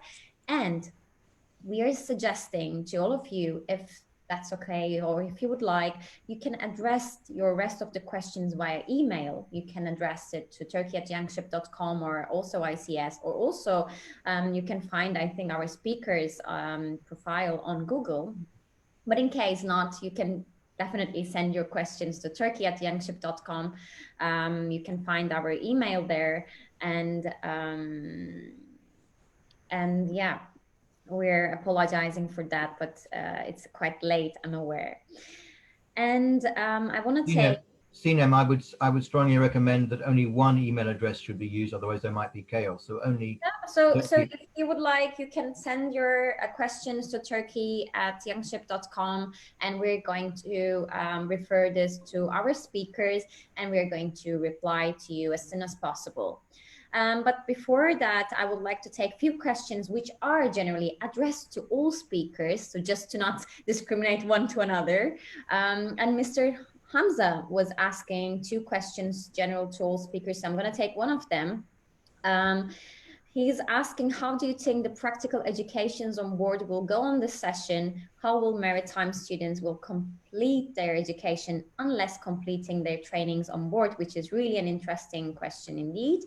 And I'm asking to our speakers if there is anyone would like to contribute this point? If I may, let me pitch in as first, and I'm quite sure my colleagues will have something else to say as well, but I'm very much at the heart of this education for the Institute of Chartered Shipbrokers and various universities and seminars and colleges and so on. The word is how will practical education continue in this season, season being the academic year, with the Institute's exams coming up in July, having been postponed from May, and then again in November. A lot of the students to whom I speak all the time are seriously worried, how are they going to continue with their lessons to learn other than online. There are three ways that I suggest to them that they can learn. In fact, I had conversations with 3 of those students literally this afternoon. One is, of course, to continue their training online with lecturers such as the people present, including me. And we're simply holding our classrooms, not physically in a classroom at a university or somewhere else. It is via this medium. Secondly, read around the subject. There is a huge amount of free information out there. The news articles, a number of them are not, you do not need to subscribe to them and spend money if you don't want to. There's a lot of information out there which is very, very useful for you to build into your basic knowledge and then therefore to include in your answers in the exams whenever they may be. And by reading, of course, I include also reading the textbooks, the Institute of Chartered Shipbrokers textbooks, obviously for those exams. And there are plenty of other textbooks which are bigger, some people might even say more accurate, certainly fuller, and they are certainly worth looking at. Either borrow from a library if you wish, a virtual library, an online library, or perhaps order them, and then you'll have your own copy.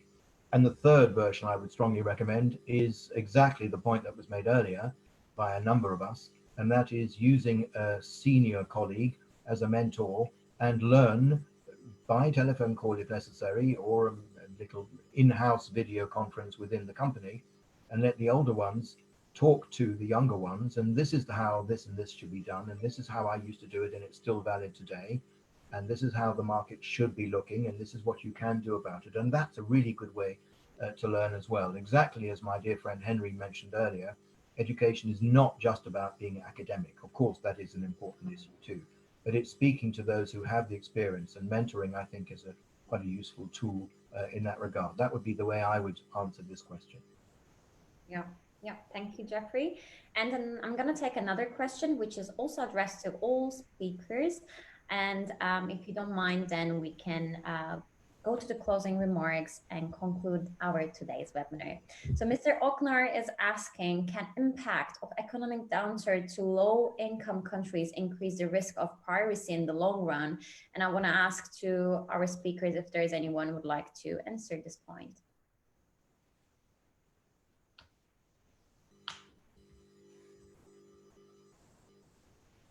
I'd like to say that piracy is irrespective. We've had issues of piracy around the world and in shipping. And I think it is not tied up with the development of the countries or the GDP of the countries. Mm-hmm. Piracy is a bigger issue, and it's based on different concerns of why piracy we have more piracy attacks or less piracy attacks. So I would say no, they're not. In my opinion, they're not connected. I would not see that as a reason. I agree. Yeah. So I want to ask to our speakers if there's anything else you want to cover before wrapping up, or are we all good? Are you all good? Yep. I'm good. Thank you. Great. Thank you. I'm apologizing for not answering or not addressing the questions that you asked to our speakers, but since the time is a little bit late, if you don't mind, you can address your questions, as I said, to our email, which is turkey@youngship.com, and we'll be happy to forward your questions to our speakers and get back to you as soon as possible. So I want to say thank you again for everyone for joining today's webinar. It was a pleasure for me to being with you all here today with amazing speakers. And as I said before, I want to thank again Mr. Bahadir, ICS Turkey, for organizing this joint event together. And I mean, we had, I think in my opinion, had a special event today. I want to say thank you, Efaristo, for our Greek speakers. Merci, muchas gracias, and çok teşekkür ederiz. Thank you. Thank you. Also, I would like to thank to all the speakers. You have been spending so much efforts and putting too much input. And special thanks to beautiful ladies from Youngship. Really, they did the whole technical infrastructure, and it worked really perfectly. Special thanks to the ladies. Thank you. I'm wishing you a nice evening to all of you. Yeah. Enjoy your evening. Bye. Bye-bye. A Sinem, one pleasure. question. Sinem, one question. Great Before this job, closes, congrats. can you copy all the chat and all the questions? Because I've tried to and I can't, but maybe you can as a host. That's a great idea, yes. Yes, yes. I think, Maria, we can do that. And I'm saying again to our attendees, of course, that they stayed with us for the whole evening. And we really hope you find this webinar useful. And I think we learned that from our speaker speech, life's roughest storms prove the strength of our answers. And I really appreciate all of you being here with us today. And as I said, you can feel free to send any questions via our email. Thanks again. And we'll see you next time. Bye for now. Thank you. Bye. Bye. Bye-bye. Bye-bye. Thank you so much.